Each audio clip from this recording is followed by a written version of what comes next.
आज तक रेडियो सुनता है सारा जहां।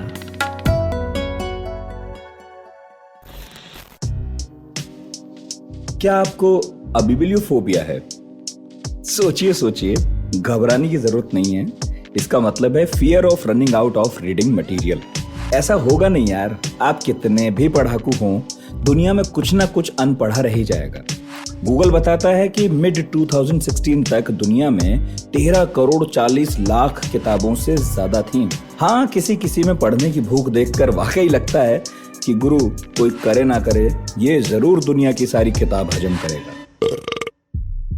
बताते हैं कि जब भगत सिंह को फांसी के लिए तख्ते पर ले जाया गया, उससे पहले वो लेनिन की जीवनी पढ़ रहे थे।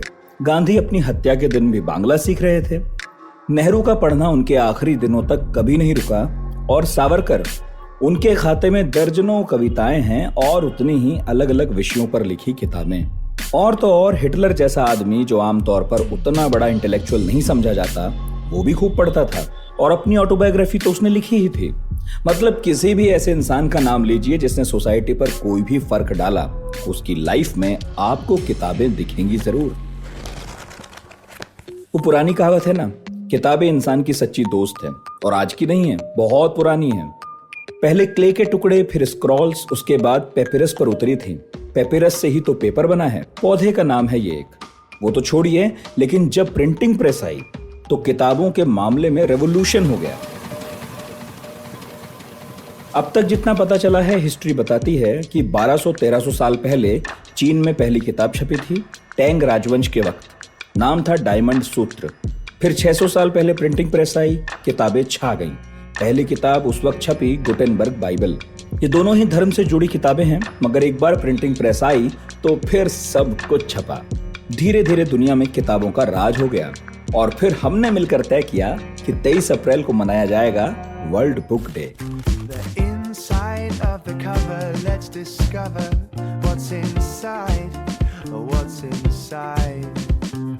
I've been reading round the clock, my favorite story, I can't stop, I could get into this. Time flies by when you're reading a book, take a look and you know what I mean. Poems, comics or magazines, take a look and you'll see what I mean. आज पूरी दुनिया में पुस्तक मेले लगते हैं। E commerce sites दुनिया के किसी भी कोने से किताब डिलीवर करती हैं। लिखने वाले पहले से ज्यादा बड़े हैं। ये अलग बात है कि किताबें अब मोबाइल्स, टैबलेट्स, लैपटॉप में सिमट गई हैं, लेकिन वो हर जगह हैं। ये पहले भी सच था और आज भी है। मेट्रो लोकल में सफर करती भीड़ को देखिए, उनमें कुछ पढ़ रहे हैं। जॉगिंग करते हुए लोगों को देखिए, वो किताबें सुन रहे हैं। हमें आपको देखिए, हम किताबों पर बात कर रहे हैं। सब कह रहे हैं I love to read.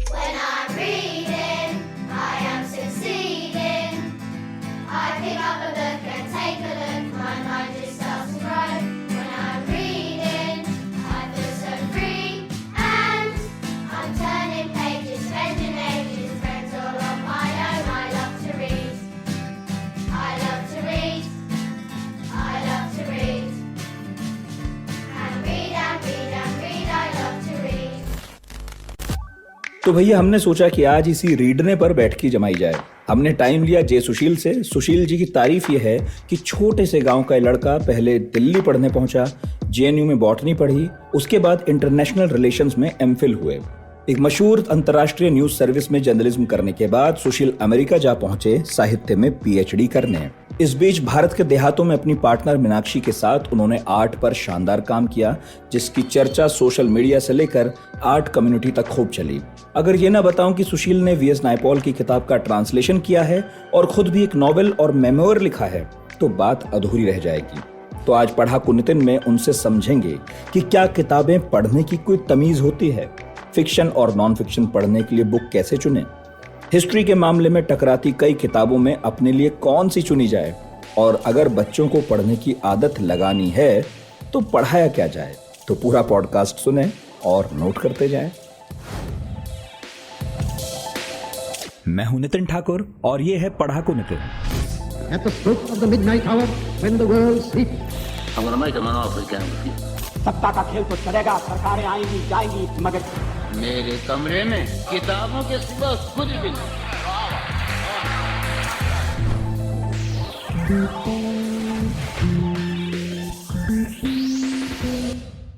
Hello सुशील भाई, कैसे हैं? बढ़िया बढ़िया, बताओ। और अमेरिका में हालचाल कैसे हैं? यार ठीक है, अभी ठंड सर्दी पड़ ही नहीं रही यार। अभी मतलब आज 17 डिग्री टेम्परेचर है। नॉर्मली दिसंबर में बढ़ जाता है, लेकिन ठंड ठंडा हो जाता है, लेकिन आज एक बार उल्टा हो रहा है, पता नहीं क्या होगा। अच्छा, सर्दी पड़ी नहीं रही, बढ़िया। पड़ी नहीं अभी यार, मतलब। तो आजकल कैसे टाइम पास हो रहा है? आजकल टाइम पास हो रहा है यार, कुछ पढ़ लिख के ही टाइम पास हो रहा है, और कैसे टाइम पास होगा। टाइम पास करने के लिए टाइम ही नहीं किताबें है। जरूरी है। एक्चुअली टाइम ही नहीं है, क्योंकि आप हाँ। लगातार बहुत पढ़ते हो। और मैंने इसीलिए सोचा कि आज आपके साथ ही पॉडकास्ट किया जाए और पूछा ये जाए कि ये जो इतनी सारी किताबें होती हैं आजकल, इतने सारे ऑप्शंस होते हैं, और अब तो बहुत सारे आ गए हैं। अब सिर्फ वो वाली किताबें तो बची नहीं जो छप कर आती हैं, बल्कि अब तो डिजिटली बहुत उपलब्ध है। तो इतनी बाढ़ है और इतना आग्रह है लोगों का कि ये पढ़िए वो पढ़िए, चुना कैसे जाए, कैसे छांटा जाए। तो हमने सोचा इस पर एक पॉडकास्ट आप ही के साथ कर लिया जाए। कठिन कठिन सवाल है यार ये तो, लेकिन हाँ चलो देखते हैं। तो मेरा पहला सवाल फिर यही था कि आप तो दुनिया भर की किताबें पढ़ते हैं, इनफैक्ट अब तो आप किताबों पर ही पीएचडी कर रहे हैं। तो क्या किताबों को पढ़ने की वाकई कोई तमीज तहजीब होती है, या फिर जो मनाया उठाया और पढ़ लिया, ऐसा कुछ है? ये इस पे निर्भर करता है कि किताब पढ़ना कौन चाहता है। मतलब आप किस उम्र में हैं, और किस क्या कर रहे हैं, आप किताबें पढ़ना क्यों चाहते हैं, ये इस बहुत सारे फैक्टर्स पे डिपेंड करता है। ये एक बहुत बड़ा कारण है कि जब भी मुझे कोई कहता है कि यार प्लीज किताबें बता दीजिए, तो वो बहुत ही जटिल सवाल रहता है कि भाई मैं नितिन को जो किताबें बताऊंगा वो किताबें मैं कुलदीप को नहीं बताऊंगा, जो किताबें मैं कुलदीप को बताऊंगा वो किताबें मैं शायद विकास को नहीं बताऊंगा, जो विकास को बताऊंगा आशीष को नहीं बताऊंगा। इसकी वजह ये होती है कि हर आदमी का अपना एक अलग तरह का इंटरेस्ट है। वो किस तरह का काम करना चाहता है, उसकी क्या उम्मीदें हैं किताब पढ़ने से। तो वो एक फैक्टर करता ही है। जैसे मैं आज से 10 साल पहले जो किताबें पढ़ता था, मैं शायद आज वो किताबें बिल्कुल नहीं पढ़ूंगा। मैं जो 15 साल की उम्र में जो किताबें पढ़ता था या पढ़ रहा था, मैं वो आज मुझसे कोई पूछे तो मैं बिल्कुल नहीं कहूंगा कि वो किताबें पढ़िए। तो मेरा ऐसा मानना है कि 8 साल की उम्र में बच्चा पढ़ने लगता है किताबें, 7-8 साल की उम्र में। तो 8 साल से लेके 14 साल के बच्चे के लिए जो किताबें होती है वो एक अलग तरह की किताबें होती हैं। 14 साल से लेके 20-22 साल तक के बच्चे के लिए अलग किताबें होती हैं। 20 से ऊपर 30 तक की एक अलग किताब होती है, और इस तरह से डिपेंडिंग ऑन द इंटरेस्ट किताबों का चयन भी बदल जाता है। मैंने बहुत सारे लोगों का देखा है कि सब कहते हैं कि ये 10 किताबें सबको पढ़नी चाहिए, या वो 15 किताबें सबको पढ़नी चाहिए। अ, वो एक अलग अलग लिस्ट है ना। रैंडम पढ़ना चाहिए, मैंने भी रैंडम बहुत पढ़ा है, मतलब रैंडमली ही पढ़ते गए पढ़ते गए पढ़ते गए। लेकिन उसके बाद जब मैं जेएनयू में पढ़ने के लिए आया, तो एक सिलसिला बना कि मुझे धीरे धीरे ये समझ में आने लगी कि क्या नहीं पढ़ना है, या क्या मैं पढ़ूंगा, मैं कौन सी एक किताब पढ़ूंगा जिससे मैं बाकी 10 किताबें बिना पढ़े या उसके बारे में थोड़ा सा पढ़ के मैं समझ अपनी विकसित कर लूंगा। तो ये बहुत मेरे मेरे मेरे हिसाब से, मुझे नहीं पता बाकी लोग जो भी सोचते हैं, मुझे ऐसा लगता है कि किसी भी किताब को पढ़ने के लिए या दुनिया को समझने के लिए एक बेस जरूरी होता है। आपकी नींव कितनी मजबूत है, वो बहुत मैटर करता है। अगर आप, हाँ, आप पूछ रहे थे हाँ, मैं कुछ। ये पूछ रहा था कि आपने कहा दुनिया को समझने के लिए जरूरी है आजकल, लेकिन बहुत सारे विकल्प आ गए हैं दुनिया को समझने के लिए। तो आप तो यूएसए में रहते हैं, जो विकल्पों की भूमि है। अभी आपने क्या महसूस किया यहाँ से जाने के बाद? आप भारत में एक एक गांव से आए थे, फिर जेएनयू में पहुंचे, फिर अमेरिका पहुंच गए। अभी आपको वहां जाके क्या लगता है कि क्या केवल किताबों पर निर्भरता हो सकती है, या फिर हाँ किताबों हाँ और हाँ बाकी हाँ। चीजों पर निर्भरता हो सकती है, किताब छोड़कर भी काम चल सकता है? नहीं नहीं नहीं यार, जिंदगी में तो यार कुछ भी छोड़ दो तो काम चल जाएगा। मतलब आपकी सांसें चलती रही तो आप जिंदा रह जाएंगे। दुनिया में बहुत सारे ऐसे लोग हैं जिन्होंने कोई किताब नहीं पढ़ी, तो ऐसा तो नहीं है कि किताबों के बिना आपका काम नहीं चलेगा। अ, ये तो मतलब ये तो एक बहुत ही वाइवियस डिबेट है कि किताब पढ़नी चाहिए कि नहीं पढ़नी चाहिए। हमको लगता है कि इस पॉडकास्ट को सुनने वाले वही हैं जो किताबों में उनकी किसी तरह की रुचि है ना। तो उस पे बात करते हैं। जो ये बहुत सारे विकल्पों की बात हम लोग करते हैं, तो बहुत सारे विकल्प आज नहीं थे। आज हमें दिखता है कि भाई फेसबुक है, सोशल मीडिया है, और डिजिटल ऐप आ गए, और टीवी आ गया, रेडियो आ गया। इसको ऐसे समझिए कि किताबें छपने वालों का इतिहास जो है 700-800 साल होगा मेरे ख्याल से। 13th सेंचुरी में शायद गुटेनबर्ग प्रिंटर आया था, याद, उसके बाद किताबें छपने लगी। हम्म। लेकिन क्या उससे पहले लोगों के पास बहुत सारे विकल्प नहीं थे? पहले तो कहानी सुनाने वाले थे, नाटक करने वाले थे, संगीत बजाने वाले थे, मनोरंजन करने वाले थे, जादू दिखाने वाले थे, तो क्या उस समय किताबों का महत्व नहीं था या ज्ञान का महत्व नहीं था? तो किताब से पीछे चले जाइए, ज्ञान पे चले जाइए। तो ज्ञान कैसे अर्जित करना है? तो ज्ञान अर्जन होगा। अब ज्ञान अर्जन किताबों ने क्या किया, उस ज्ञान को का प्रचार प्रसार करने में मदद की, चाहे वो नाटक पे लिखी किताब हो, चाहे संगीत पे लिखी किताब हो, कि भाई टार्कोवस्की ने क्या संगीत दिया है वो भारत के गांव में बैठे आदमी को कैसे पता चलेगा। तो अब तो वो यूट्यूब पे चला गया, लेकिन उससे पहले कोई किताब छपती थी, उससे पता चलता था। अब किताब और बाकी जो माध्यम है, जो लिखित माध्यम है और बाकी जो माध्यम है, उसका अंतर समझिए। आप टीवी देखते हैं तो आपकी सारी कोशिकाएं काम करती हैं, कहने को भाई आपका आंख भी चल रहा है, नाक भी चल, कान भी चल रहा है, दो दो चीजें चल रही हैं। लेकिन जो रजिस्टर होता है, वो लंबा रजिस्टर कितना होता है, इस पे मैं थोड़ा सा मेरी राय भिन्न है। या आप रेडियो सुनते हैं तो क्या रजिस्टर होता है, उसको लेके मेरी राय भिन्न है, ठीक है। जब आप पढ़ते हैं, जब आप किताबें पढ़ते हैं, तो किताब पढ़ते हुए आपका दिमाग सबसे ज्यादा एक्टिवेट होता है। और मैं बात कर रहा हूँ क्लोज रीडिंग की, यानी कि आप कायदे से पढ़ रहे हैं। तो जब आप पढ़ रहे हैं, जैसे फिक्शन पढ़ रहे हैं, तो आपके सामने एक जो कल्पना है, आपके ब्रेन की जो कल्पना करने का पावर है, वो धीरे धीरे बढ़ता है। क्योंकि आप जब पढ़ रहे हैं तो आप देख कुछ नहीं रहे, आप सुन कुछ नहीं रहे हैं, तो आप इमेजिन करते हैं कि ऐसी होगी ये दुनिया, ये जो कैरेक्टर है शेखर एक जीवनी है, तो शेखर ऐसा होगा। आप शेखर को देख नहीं सकते, आपने लिखा हुआ पढ़ा है और आपने कल्पना की है। तो क्या होता है, वो बात जो है लंबे समय तक आपके जहन में अटक जाती है, ठहर जाती है, और वो आपको इम्पैक्ट करते हैं, क्योंकि आपके दिमाग ने उस पर मेहनत की है। तो इसलिए मुझे लगता है कि किताब की जो भूमिका है, किताब पढ़ने का जो फायदा है, वो हमेशा रहेगा, चाहे कितना ही टीवी आ जाए। अगर देखिए टीवी से या सोशल मीडिया से ये कहते हैं कि भैया किताब लोग नहीं पढ़ रहे हैं, तो टीवी को आए हुए कितने साल हो गए? 60s में टीवी आ गया था अमेरिका में, 50s में आ गया था इनफैक्ट। मतलब लाइव टीवी यहाँ पे 60s में आ गया था। तो समझिए कि 40 साल और 20 60 साल हो गए यार। 60 साल में तो किताबें छपनी बंद हो जाती। इस देश में पिछले साल एक किताब आई है, ट्रंप की बहन ने जो किताब लिखी है, वो 10 मिलियन कॉपी बिकी है यार, pre recorded within a week. 10 lakh copy, आप समझ रहे हैं? मतलब कम से कम अमेरिका में इसे लेकर क्रेज कम नहीं, किताब को लेकर आज वैसा ही शौक लोगों का है सब जैसे ऐसा पहले। है कि अब्राहम लिंकन को मरे हुए करीब 200 साल हो गए, 1888 के आसपास कभी मरे थे वो, ठीक है ना। हम्म। उनकी 1600 जीवनियां लिखी जा चुकी हैं। अब आप बताइए। इससे अंदाजा लगा लीजिए, ट्रंप के हम्म बारे में कम से कम कुछ नहीं तो 20 25 30 किताब लिखी जा चुकी है, जिसमें से ट्रंप खुद भी लिख चुके हैं। हम्म। लेकिन और एक आर्ग्यूमेंट आता है इसमें, जैसे आपने कहा, एक बहुत अच्छी बात कही कि किताब जो है हमें एक आजादी तो देती है कि हम कोई एक लाइन पढ़ते हैं और फिर हमें आजादी है कि हम अपने मन में कैसी कल्पना करते हैं, फिक्शन के मामले में कह रहे हैं। लेकिन कुछ लोगों का यही आर्ग्यूमेंट है कि ये जो मेहनत किताब कराती है उससे बचने की कोशिश आजकल लोग करते हैं, और इसलिए वीडियो का कंजम्पशन बढ़ गया है। डॉक्यूमेंट्रीज या डिजिटल चीजें जो है यार वो दुनिया ज्यादा में तो देखी जा रही हैं। शॉर्टकट है ही ना। दुनिया में तो शॉर्टकट हर चीज का है ना। तो फिर दिक्कत तो बंधु वही है ना, कि आप अर्जुन और एकलव्य बनना चाहेंगे, या आप मतलब वो सारे धनुर्धर बनना चाहेंगे जिनको महाभारत के इतिहास में सैनिक बन के खेत रह गए। ये तो चुनना आपको है ना यार, कि दुनिया में आप मेहनत करके आगे बढ़ेंगे या बिना मेहनत किए आगे बढ़ेंगे। मैं आपको पत्रकारिता का एग्जांपल देता हूँ भाई। रवीश कुमार ने मेहनत की है, तभी तो वो एक अच्छे पत्रकार हैं। हमारे उनके अलावा बहुत सारे तो पत्रकार थे जो जिन्होंने मेहनत नहीं की, खप गए, कोई नहीं जानता है। तो जो मेहनत करता है, मेहनत का तो कोई विकल्प नहीं है ना मित्र।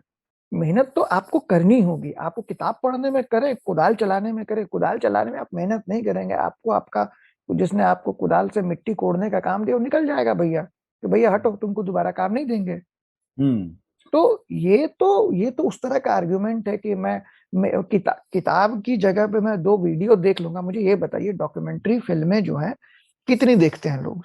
हम्म मैं कहता हूं, मैं आपको 50 डॉक्यूमेंट्री के नाम बता दूंगा, और इतनी अभूतपूर्व डॉक्यूमेंट्रीज हैं कि आप देखेंगे तो आपका दिमाग लगेगा कि यार क्या मजेदार बात है, देख लिया। लोग नहीं देखते हैं डॉक्यूमेंट्रीज, उतनी नहीं देख पाते हैं। वो विजुअल, आप देखिए, ब्रेन का भी तो पावर है ना भाई, कितना विजुअल ले लेगा भाई बंदा, कितना स्क्रीन देख लीजिएगा आप। आप खुद स्क्रीन देखते हैं, सुबह शाम आप स्क्रीन देख रहे हैं, आपको लगता है रजिस्टर हो पा रहा है? नहीं रजिस्टर हो रहा है, दिस इज अ फैक्ट। आपसे मैं कभी पूछूंगा कि मुझे अचानक मैं आपसे आज पूछ लूं कि भाई टूथपेस्ट के 5 ब्रांड बताइए, आप 3 ब्रांड के बाद रुक जाइएगा, कोलगेट, क्लोजअप, पेप्सोडेंट, चौथा बताइए मुझे आप। हम्म आप नहीं बता पाएंगे। This is a fact of marketing. तो आप ये भूल जाइए कि इतने लाखों करोड़ों रुपए विज्ञापन देके टीवी में, जब आप ब्रांड नाम पे 3 से ज्यादा ब्रांड मनुष्य को याद नहीं रह रहा है, तो वीडियो देख के क्या याद रह जाएगा यार। फेसबुक पे हर दिन एक विजुअल आ जाता है, ठीक है। अभी भाई किसी मंत्री जी ने किसी पत्रकार को गाली दे दी, ये जो विजुअल आपने देख लिया, आपको लगा बड़ी कमाल की चीज देख ली, साहब कल भूल जाएंगे लोग। मैं 1 हफ्ते के बाद आपसे पूछूंगा तो अच्छा ये भी कोई विजुअल था क्या, नहीं याद रहता लोगों को। हाँ, वो मैं तो आपको बाढ़ पूछूंगा है, बाढ़ है, वो लगातार आ तो भाई रही है। उस हमें लग बाढ़ रहा है में, कि हमें पता चल रहा है सब कुछ, लेकिन ये है उस बाढ़ में बहुत कुछ बह जा रहा है और हमें याद भी नहीं। तो यही तो कॉग्निटिव साइंस यही तो कहता है बॉस कि आपका दिमाग कितना रजिस्टर करेगा। यही तो मुद्दा है कि आप किताबें पढ़ लेते हैं, आपको समझ में ही नहीं आ रही चीजें। तो इसलिए मैं बात कर रहा था, जो पहले पहले शुरू से शुरू करते हैं कि नींव मजबूत होना कितना जरूरी है। हम्म। भाई तो नींव मजबूती तो नींव है ही ना मजबूत कि होना जरूरी है। इस जब आप ये कहते हैं तो उसका क्या मतलब है? वो कहने का मतलब होता है, देखिए बहुत बड़े मैं अगर किताबों पे रखूं इस बात को, तो कहूंगा कि किताबें जो आप जो आपने कहा कि भाई इतनी बाढ़ है तो क्या किताबें, अगर मान लीजिए किताबें ही पढ़नी है तो क्या किताब पढ़े, अगर ये सवाल है बिल्कुल तो यही उसका, सवाल है बहुत लोगों का तो। हाँ, तो उसके अपने जवाब हैं। लेकिन नींव अगर हम कह रहे कि नींव मजबूत करना है किसी को, तो उसके अलग अलग है। भाई मैं ये आर्ग्यूमेंट आपसे अभी ये कर सकता हूँ कि भाई बिना किताब पढ़े भी अच्छा इंसान बना जा सकता है, ठीक है। लेकिन हम अभी रख रहे हैं कि किताब किताब पढ़ने पे रख रहे हैं, तो उसकी नींव क्यों जरूरी है और कैसे नींव बनती है, वो मैं आपको मैंने जो सीखा है ट्रायल एंड एरर से वो बता सकता हूँ। ये ही रास्ता एकमात्र है, ये भी मैं नहीं कहूंगा, दुनिया में बहुत सारे और रास्ते हैं। तो ये हम पहले तय कर लें कि हम लोग तो ये बात करेंगे कि भाई किताब पढ़ने की जरूरत है, ये हमको पहले मानना होगा कि किताब पढ़ना चाहिए, है ना। बहुत सारी किताबें हैं, उसमें कैसे छांटे, कैसे अपने आप को इक्विप करें कि हम बेहतर किताबें पढ़ सकें, इस प्रेमाइस पे फिर हम लोग आगे बात कर सकते हैं। बिल्कुल, लेकिन उससे पहला सवाल मेरा ये है, उसके बाद आऊंगा, कि किताब पढ़ने का जो सिलसिला शुरू होता है, बेसिकली होश संभालते ही किताब लोग पढ़ना शुरू करते तो हैं, चाहे जैसी भी हो, भले उसमें चित्र ज्यादा हो, बच्चों को दी जाती है। लेकिन मेनली जो टीनेजर्स होते हैं, जैसे दूर दराज के गांव में आजकल लाइब्रेरी सेटअप करने का एक अच्छा चलन शुरू हुआ है, लोग करने लगे हैं। तो गांव देहात में जो लाइब्रेरी सेट करते हैं, वो अक्सर पूछते हैं कि भाई हम कैसी किताबें रखें, यहाँ क्या होना चाहिए, हम बच्चों के लिए कर रहे हैं। तो उस पर आपकी क्या सलाह है? फिर मैं धीरे धीरे अपने जैसे लोगों की तरफ बढ़ूंगा। यार मुझे लगता है कि किसी भी लाइब्रेरी में कुछ चीजें होनी चाहिए। लाइब्रेरी का मतलब सिर्फ किताब नहीं होता, ये भी एक बहुत बड़ा मिसनोमर लोगों ने बना रखा है। क्योंकि दिक्कत क्या है, देखिए जो लाइब्रेरी बनाने की जो बात कर रहे हैं ना लोग, उसमें से बहुत कम लोग ऐसे होंगे जिनको लाइब्रेरी के व्यापक मायने पता है। उनको पता नहीं, उनको लगा कि दिस इज हैपनिंग, ट्रेंडिंग, तो कर लिया, बहुत अच्छी बात है, मैं इसकी आलोचना नहीं कर रहा हूँ। अगर मान लीजिए कि गांव में आप लाइब्रेरी खोलते हैं, है ना, तो मैं कह रहा था और पहले भी कह रहा था, आज भी कहता हूँ कि अगर आप बिहार की लाइब्रेरी में एक लाइब्रेरी खोल रहे, कई लोग ये कहते हैं कि किताब डोनेट कर दीजिए। ये इतना वाहियात और मतलब बेवकूफी भरा सुझाव है, और मैं इसमें मैं भी शामिल हूँ इस बेवकूफी में, जो मैं अब रिग्रेट करता हूँ कि मेरे पास किताब है, मैं डोनेट कर रहा हूँ, लाइब्रेरी में रख दीजिए। क्यों रख दीजिए भाई? बिहार के एक सुदूर गांव में आप जो है नेशनल ज्योग्राफी की अंग्रेजी की 10 किताबें रख देंगे तो बच्चा फोटो ही तो देखेगा, और क्या देखेगा बेचारा, उसको समझ में नहीं आना है। तो जो मैं वही कह रहा था कि जो जगह है, मान लीजिए कि आपको बिहार में एक लाइब्रेरी खोलनी है, बिहार के गांव में, तो वहां पे और आपके पास बच्चे हैं साहब, 8 साल से 16 साल के बच्चे हैं, तो उनको क्या पढ़ने के लिए देंगे आप, है ना। उसको मैं अगर एना करेनिना दे दूं, लियो टॉल्स्टॉय का, क्योंकि मेरे पास 5 कॉपी है और मैं डिस्पोज करना चाहता हूं, तो आपको लगता है कि क्या एक बहुत अच्छा विकल्प होगा बच्चे के लिए कि वॉर एंड पीस पढ़ ले? वो 15 साल की उम्र में उसको समझ में नहीं आएगी अंग्रेजी। तो आते हैं, अब आपकी बात पे आते हैं कि क्या होना चाहिए।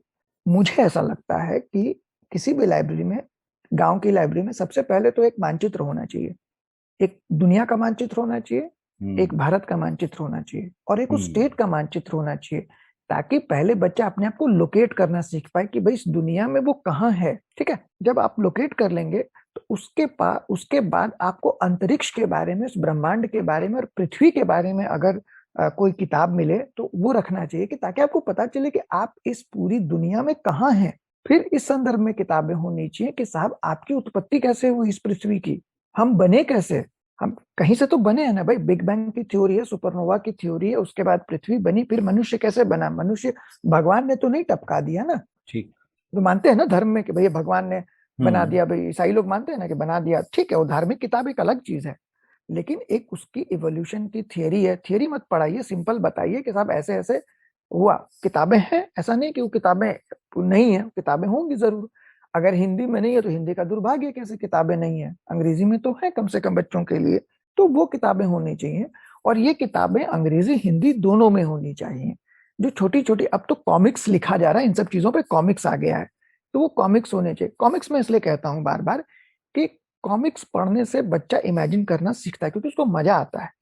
मैं तो 15 साल की उम्र तक चुरा चुरा के नागराज और सुपर कमांडो ध्रुव के कॉमिक्स पढ़ा करता था भाई, अरे छोड़े ही नहीं हमने, है उधर ना। से उठाया और चलते चलते पढ़ दिया और वापस पढ़ आ लिया। गए। तो हाँ। पढ़ने की हमारी आपकी आदत का जो पहला हिस्सा है वो वहीं से आया है, कॉमिक्स से ही आया है। उसके बाद आप साहब बिहार के गांव है तो इंट्रोड्यूस कीजिए, छोटी छोटी किताबें इनफैक्ट आप। जो ग्राफिक नॉवेल्स आए हैं अब उसी का विस्तार हो गया है। हाँ। हाँ, वो वही। है ही, क्योंकि अब लोग पढ़ रहे हैं, उनको पता है कि भाई लोग पढ़ रहे हैं किताबें। हम्म। अब ये हो गया। उसके हम्म। बाद आप साहब छोटे बच्चों के लिए जो है ना इतिहास की किताबें, छोटी छोटी पुस्तिका जैसी, वो रहनी चाहिए। लाइब्रेरी की बात कर रहा हूँ, छोटे बच्चों की लाइब्रेरी की, ठीक है। जो बाल मन होता है 8 से 16 साल तक का, उसको समझ में नहीं आता कि भाई उसको आइडल्स चाहिए होते हैं, आदर्श कौन है हमारा, ठीक है। उसको बहुत मजा आता है पढ़ के कि अच्छा, राजेंद्र प्रसाद थे साहब गांव से और भारत के प्रथम राष्ट्रपति बने, नेहरू जी थे, गांधी जी थे, अंबेडकर थे। ये चीजें उनको बताने के लिए तो इनकी जीवनियां हैं, और छोटी छोटी जीवनियां हैं। अब दिक्कत क्या है उसमें, आप डाल देंगे मैं नरेंद्र मोदी की जीवनी पढ़ी है, मुझे कोई दिक्कत नहीं है, पढ़नी चाहिए, लेकिन हमको आपको डिसाइड करना पड़ेगा कि भैया कौन आदमी आपका आदर्श है, और वो व्यापकता में होगा। हम्म। तो भैया मेरा मुझसे पूछिएगा तो मैं कहूंगा कि साहब गांधी की जीवनी, मेरे सत्य के साथ मेरे प्रयोग, नेहरू जी की जीवनी, इंदिरा गांधी, ये जीवनियां होनी चाहिए छोटी लाइब्रेरी में। मुझे याद है मैं चौथी कक्षा में था तो मुझे एक किताब, मैंने प्राइज जीता था, तो मुझे इंदिरा गांधी की जीवनी मिली थी, छोटे बच्चों वाली। और मैं आपको बता नहीं सकता कि उस किताब का मेरे ऊपर इतना इम्पैक्ट था कि जब 1984 में इंदिरा गांधी मरी तो मैं बहुत छोटा था और मैं रोया था, क्योंकि मैंने उनकी जीवनी पढ़ रखी थी उसी साल। तो कनेक्ट फील करता है इंसान क्योंकि उसने कहीं ना एग्जैक्टली, कहीं कुछ ना कुछ पहले एग्जैक्टली। पढ़ा है। हाँ। हाँ, तो ये, और आप उसको देखते हैं ना, फिर बाद में चलिए इंदिरा गांधी ने क्या किया क्या नहीं किया, उसके उसके बाद मेरे ओपिनियंस हैं, बट एक शुरुआत तो हुई। वैसे ही ये तो भाई इंडियन हो गए, इंडियन लोग जो, जैसे अम्बेडकर लोग नहीं पढ़ाते, हमारे समय स्कूल में अम्बेडकर नहीं पढ़ाते थे भाई। आज ना पता है कि अम्बेडकर इतने बड़े आदमी थे, आपने पढ़ा नहीं ना हमको, हमारे स्कूलों में नहीं पढ़ा हम गए अम्बेडकर हमको ठीक से। तो अम्बेडकर की आप किताबें रखिए, अभी नवायन ने 3,000 रुपए में अम्बेडकर पे 10 किताबों का सेट दे रहा है, नवायन पब्लिकेशन। उसमें छोटे हम्म। बच्चों के लिए कॉमिक्स है, उससे थोड़े बड़े बच्चों के लिए है, फिर अंबेडकर की पूरी राइटिंग है। आप रख दीजिए, 3,000 रुपए कुछ भी नहीं है। दिक्कत ये है कि जब भी ये बात होती है लाइब्रेरी में कि अरे मेरे पास 4 किताबें पढ़ी है, मैं भेज दूंगा। अरे आपने क्या पढ़ा भैया, किसको मतलब है बिहार के हाँ जौनपुर मतलब में या मालूम नहीं आपने अपने रुझान से कौन सी हाँ, अवस्था में किस मूड में क्या पढ़ा, क्या और उन दे दिया, किताबों को आप बच्चों के लिए दे दोगे तो वो पता नहीं कौन उठाएगा तो कौन मतलब नहीं पढ़ेगा, है ना, वरना बर्बाद हो जाएगी। बर्बाद हो जाएंगे। ये तो बच्चों लाइब्रेरी में ये होना चाहिए। उसके बाद आप अखबार रख दीजिए साहब, उसमें अंग्रेजी का भी एक अखबार रखिए, तो ताकि लोग पढ़ेंगे, धीरे धीरे सीखेंगे। डिक्शनरी, किसी भी लाइब्रेरी में 2 डिक्शनरियां जरूर होनी चाहिए, ताकि भाई किताब देखना तो सीखे, अंग्रेजी का शब्द नहीं आता, हिंदी का शब्द नहीं आता है, तो देख ले कि भाई क्या है। आपने लाइब्रेरी बना दी और कोई आ ही नहीं रहा है, कुछ पता ही नहीं चल रहा है, किताब लेके चला, उसका कोई मतलब नहीं है ना। आप बिहार की लाइब्रेरी में अगर फणीश्वर नाथ रेणु की किताबें नहीं होंगी तो क्या मतलब है ऐसी लाइब्रेरी का भाई। आपको पता तो चले कि भाई दिनकर जी की किताबें हों, रेणु की किताबें हों, नागार्जुन की किताबें हों, ये साहित्य हो गया। उसके बाद बिहार का इतिहास होगा वो हो, भारत के इतिहास की किताबें हों। तो एक तो भारत में ना कमी भी है इस तरह की किताबों की, ये मैं ईमानदारी से कह रहा हूँ कि बच्चों के लिए इतिहास लिखा नहीं गया उस तरह भारत से। में कमी है या हिंदी में कमी है या स्थानीय हिंदी भाषाओं में, में कमी है? हिंदी में अंग्रेजी में भी भारत में उस तरह से नहीं लिखा गया है, या अब लिखा जा रहा हो तो मुझे नहीं पता है। जैसे मैं कंपैरिजन कहाँ से दे रहा हूँ बताता हूँ। अंग्रेजी में जो फिलॉसफी का विषय है उस पे बच्चों के लिए किताबें हैं, ठीक है। अब आप समझिए फिलॉसफी को तो आप इतना महान वो मानते हैं कि हम्म। साहब बड़ा गहरा है। एक हम्म। किताब है सोफीज वर्ल्ड, वो 11 साल की बच्ची जो है अपने हम्म। पिता से हम्म। पूछती है कि साहब प्लेटो कौन है और अरस्तू कौन है। क्या हिंदी में ऐसी कोई किताब है जो पूछता है कोई बच्चा कि भैया मीमांसा क्या है, अद्वैत क्या है? और नहीं है तो क्यों नहीं है, ये हमारी असफलता है ना। अगर मैं कह रहा हूँ कि मैं लेखक हूँ, मैं क्लेम करता हूँ ये मेरी असफलता है ना बॉस, तो हमारे जो इतने इतने ज्ञानी लोग हुए क्यों नहीं लिखा उन्होंने, लिखना चाहिए ना। छोड़िए उसको हाँ छोड़ दिए, मतलब मेरे कहने का मतलब है कि इस तरह की किताबें होनी चाहिए। अब जो 15 साल का बच्चा है वो अगर वोल्गा से गंगा पढ़ेगा तो उसको बहुत आनंद आएगा। हिंदी में है हम्म किताब, सुंदर किताब है, आप पढ़िए साहब। उसके बाद धीरे धीरे क्या होता है कि ये एक बेस बना देता है आपको हिस्ट्री का और हम्म ज्योग्राफी का।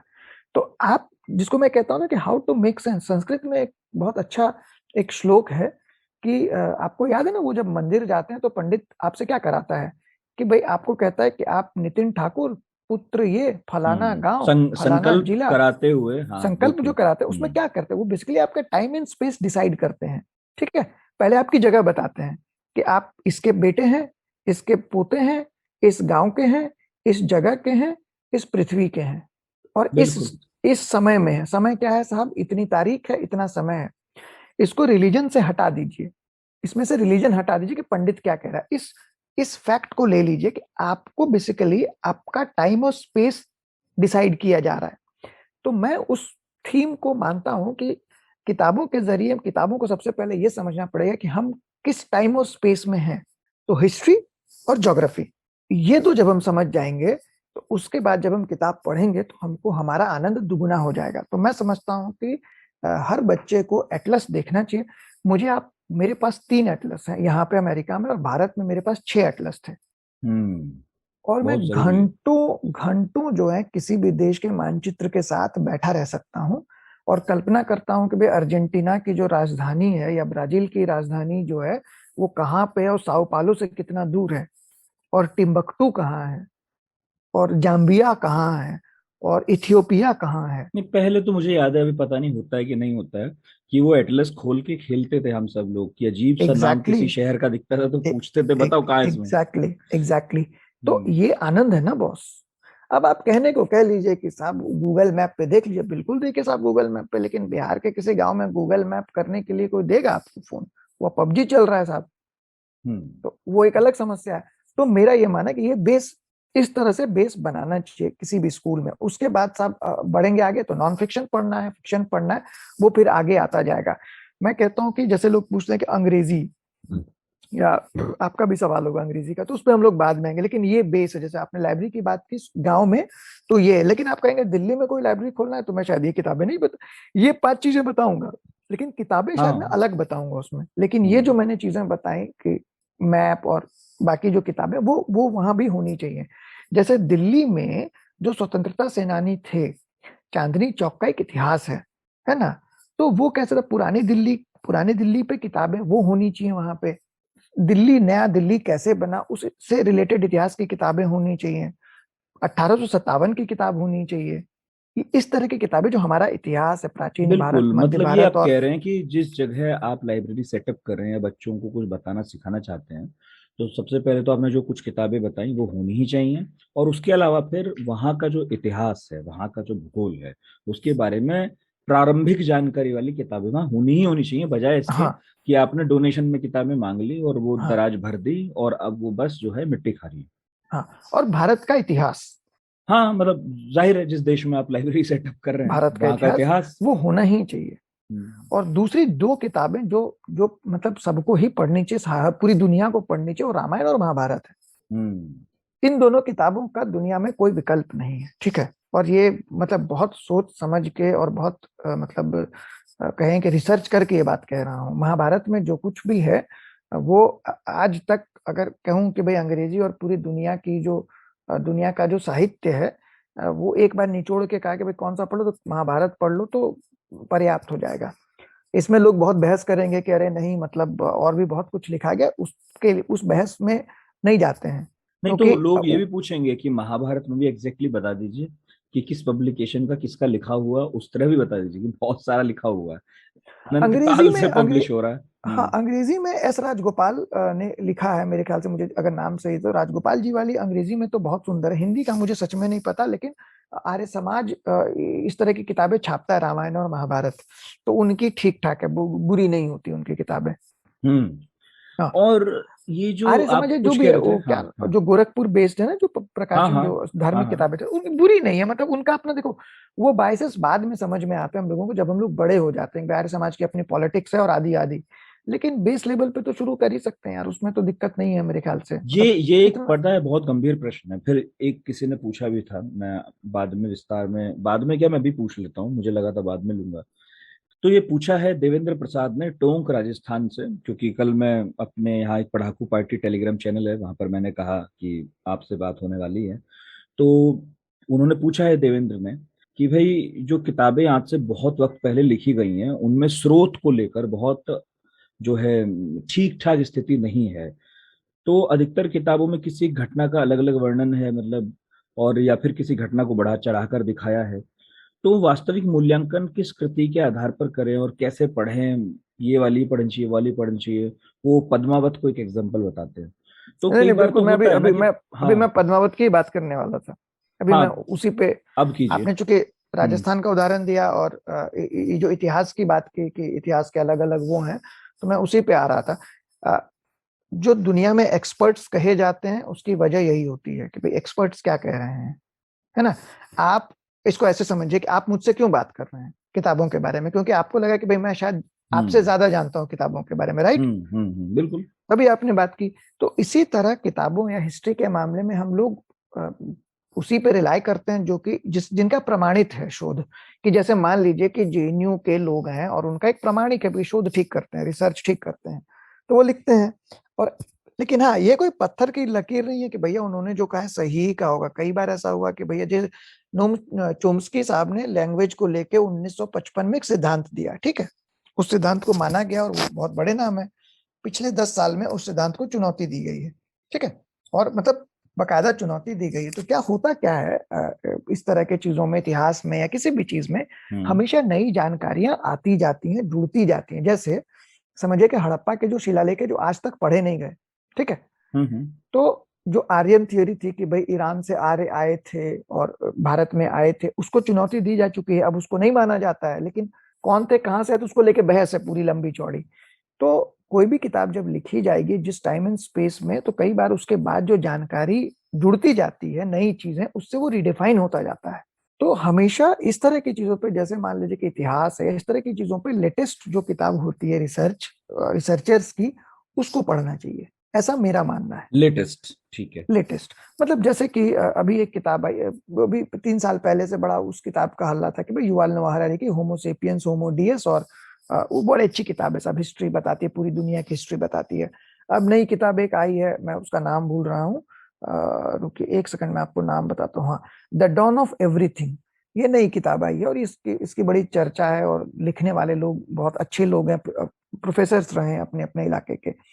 तो हाँ, डॉन ऑफ एवरीथिंग है, ये है आपकी a new history of humanity. तो ये पूरे मानवता का इतिहास है। हरेरी ने भी यही लिखा है, होमो सेपियंस, मानवता का इतिहास ही लिखा है। लेकिन हम लोग इसलिए पढ़ते हैं इन किताबों को क्योंकि ये बिल्कुल ताजा जो शोध होता है एंथ्रोपोलॉजी का या हिस्ट्री का, उसको इनकॉर्पोरेट किया जाता है इसमें। तो इसीलिए नई किताबें हमेशा, जो नया आता है, नया जो रिसर्चर्स हैं उनका आता है, तो उनको पढ़ना चाहिए। तो जैसे पद्मावत पे मान लीजिए कि समझिए कि मैंने कोई किताब लिख दी, एक एग्जांपल देता हूँ, ठीक है, और पद्मावत पे साहब जेएनयू में कोई प्रोफेसर हैं जो कि पिछले लंबे समय से मिडिल हिस्ट्री पे या मिडीवल हिस्ट्री पे शोध कर रहे हैं, वो लिखेंगे, तो जाहिर है कि आपको उनकी किताब पढ़नी चाहिए, मेरी नहीं पढ़नी चाहिए आपको, क्योंकि मेरा हम्म लोकस स्टैंडर्ड क्या है हिस्ट्री पे लिखने का, मेरा कोई लोकस स्टैंडर्ड नहीं है। हाँ, लेकिन मतलब तो कुछ ऑब्वियस तरीके हैं जानने की कि हमें किसकी किताब पढ़नी चाहिए, ये तो आपको एग्जैक्टली बता दिया। हाँ। दूसरा कि जैसे मान लीजिए कि मैं पत्रकार हूँ, ठीक है, कई बार मैं पत्रकारिता पे जरूरी नहीं कि मैं अच्छा लिखूं, क्योंकि पत्रकारिता एक काम है, उसके अंदर में धंसा हुआ हूँ। तो कई बार मैं लिखूंगा तो बहुत बायस्ड होगा, तो ये चीजें अपने दिमाग में रखनी चाहिए पढ़ते हुए। और ये जो पर्सपेक्टिव है कि किताब पढ़ते हुए क्या ध्यान में रखना चाहिए, वो बहुत इंपॉर्टेंट है।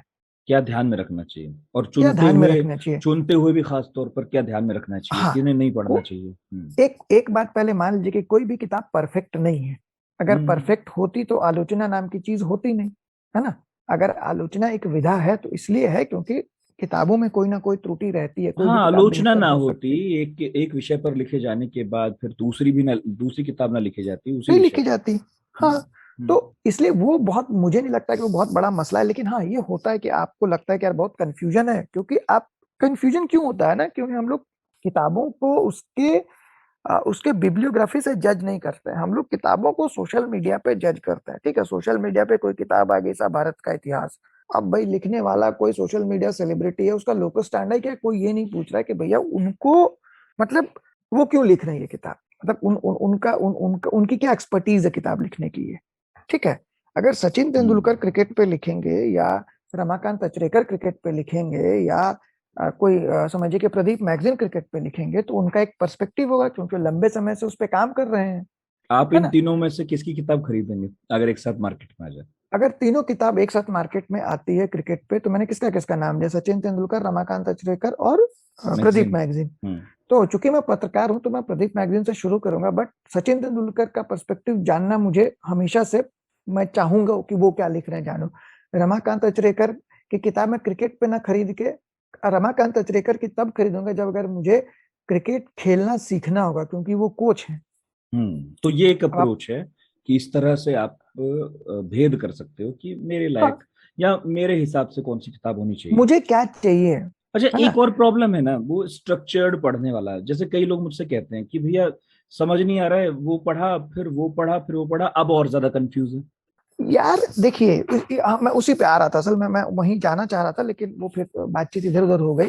दो चीजें हैं, अब मैं एकदम ब्रॉड बात कह रहा हूँ कि 18 साल से ऊपर का आदमी क्या पढ़े। ठीक है, मान लीजिए कि उसने कुछ भी नहीं पढ़ा और आज 18 साल की उम्र है। मैं अपने आप कहता हूँ कि मैं अगर 18 साल की मेरी उम्र होती, और आज मैं डिसाइड करता कि इसको ऐसे देखिए कि मैं अपने 18 साल के सुशील से बात कर रहा हूँ कि भाई तुमको ये किताबें पढ़नी, तो मैं क्या किताबें बताता, ये मैं आपको बता सकता हूँ। हाँ, तो प्लीज बताइए। हाँ, तो मुझे ऐसा लगता है कि सबसे पहले तो हमको और आपको सबको भारत का इतिहास समझना चाहिए। ठीक है, और भारत के इतिहास को समझने के लिए बहुत सारी चीजें पढ़ी जा सकती हैं, जैसे रामायण हो गया जो मैं बता चुका, महाभारत हो गया जो मैं बता चुका। उसके अलावा उपनिषद है, पुराण है। और उपनिषद और पुराण ऐसे नहीं पढ़ सकते कि साहब मैं जाके कठोपनिषद पूरा पढ़ लूंगा, बिल्कुल कुछ भी नहीं समझ में आएगा। तो उसकी जो टीकाएं मिलेंगी वो पढ़ लीजिए, पंचतंत्र की कहानियां पढ़ लीजिए, हितोपदेश पढ़ लीजिए। जितना मैं संभव ये हो सब, सके ना, ऑथर्स के नाम के साथ या पब्लिकेशन के नाम के साथ जरूर बताइएगा, क्योंकि जो सुन रहे होंगे वो नोट करेंगे। ये किताबें ऐसी है ना नितिन, की ये हर पब्लिकेशन नहीं, इनकी तो नहीं, हाँ जाहिर है भाई, ये तो बहुत छप रहा है। छाप चुका है। और हम्म। मैं इतना मुझे याद नहीं कि कौन सी कहाँ से छपी, लेकिन ये किताब है। लेकिन जो मैं स्पेसिफिक किताब बताऊंगा उसका ऑथर बता दूंगा आपको। ठीक है, उसके बाद उसके बाद जैसे मान लीजिए कि हिंदी साहित्य है। ठीक है, अब हिंदी साहित्य लिटरेचर पढ़ना है, मान लीजिए आपने कहा कि हमको लिटरेचर पढ़ना, नॉन फिक्शन पढ़ना है। तो नॉन फिक्शन में आपने कहा कि भाई 1947 के बाद का और 1947 के पहले का इतिहास तो जानना ही चाहिए हम लोगों को। इतिहास जो है वो बहुत जरूरी है नींव के लिए, कोई भी किताब आप पढ़ना चाहें तो। जैसे भारत का कोई आदमी है और तो कैसे पढ़े, तो भाई पहले तो भारत का इतिहास पढ़ ले। तो भाई जैसे प्राचीन भारत है तो रोमिला थापर है, उन्होंने किताब लिखी है एंशिएंट इंडिया, वो पढ़ सकते हैं। मिडिवल में हरवंश मुखिया जी की किताब है मिडिवल इंडिया पे, वो पढ़ सकते हैं। अगर वो नहीं पढ़ना, मतलब इतना नहीं मेहनत करनी है और 1947 के बाद ही पढ़ना है, तो भाई आधुनिक भारत में बिपिन चंद्रा जी की किताबें, इंडिया सिंस इंडिपेंडेंस, जो ये सब कोर्स की किताबें हैं, इसमें कोर्स में लगती हैं किताबें सारी ग्रेजुएशन में, वो पढ़ लीजिए। उसके बाद एक कमाल का काम किया रामचंद्र गुहा ने, उन्होंने जो ये किताब लिखी इंडिया आफ्टर गांधी, वो पहली बार आम लोगों के लिए लिखी गई किताब है, जो बहुत एक एकेडमिक आदमी ने लिखी है। तो वो किताब कई मायनों से इम्पोर्टेंट है। उसकी एक तो वजह ये है कि भाई उसकी भाषा बहुत अच्छी है, अकादमिक नहीं है, और दूसरा है कि उस किताब में बहुत सारे रेफरेंसेस हैं। तो आप किताब को कैसे पढ़ते हैं कि आपने किताब उठाई और आपने किताब पढ़ ली। जैसे मैंने आपको बताया कि रामचंद्र गुहा की पढ़ लीजिए। मैं असल में आपका काम आसान नहीं करना चाहता हूँ। मैं नहीं चाहता हूँ कि कोई भी आदमी ये पॉडकास्ट सुने और किताबों के नाम लिख ले और फिर उसके बाद वो किताब उठा के पढ़ ले। मैं चाहता हूँ कि आप मेहनत करें, क्योंकि किताबें असल में ऐसे ही पढ़ी जाती हैं, आप अपना रास्ता ऐसे तय करते हैं। तो आपने रामचंद्र गुहा की किताब उठाई, तो रामचंद्र गुहा की किताब में आपको मिलेगा इतिहास 1947 से लेके मेरे ख्याल से 2000 तक का, मोटा मोटा, या 2005, उतना भी नहीं, 2000 तक मान लीजिए। उसमें जो चैप्टर्स हैं, जैसे कि चैप्टर्स है भाषाई आंदोलन पे।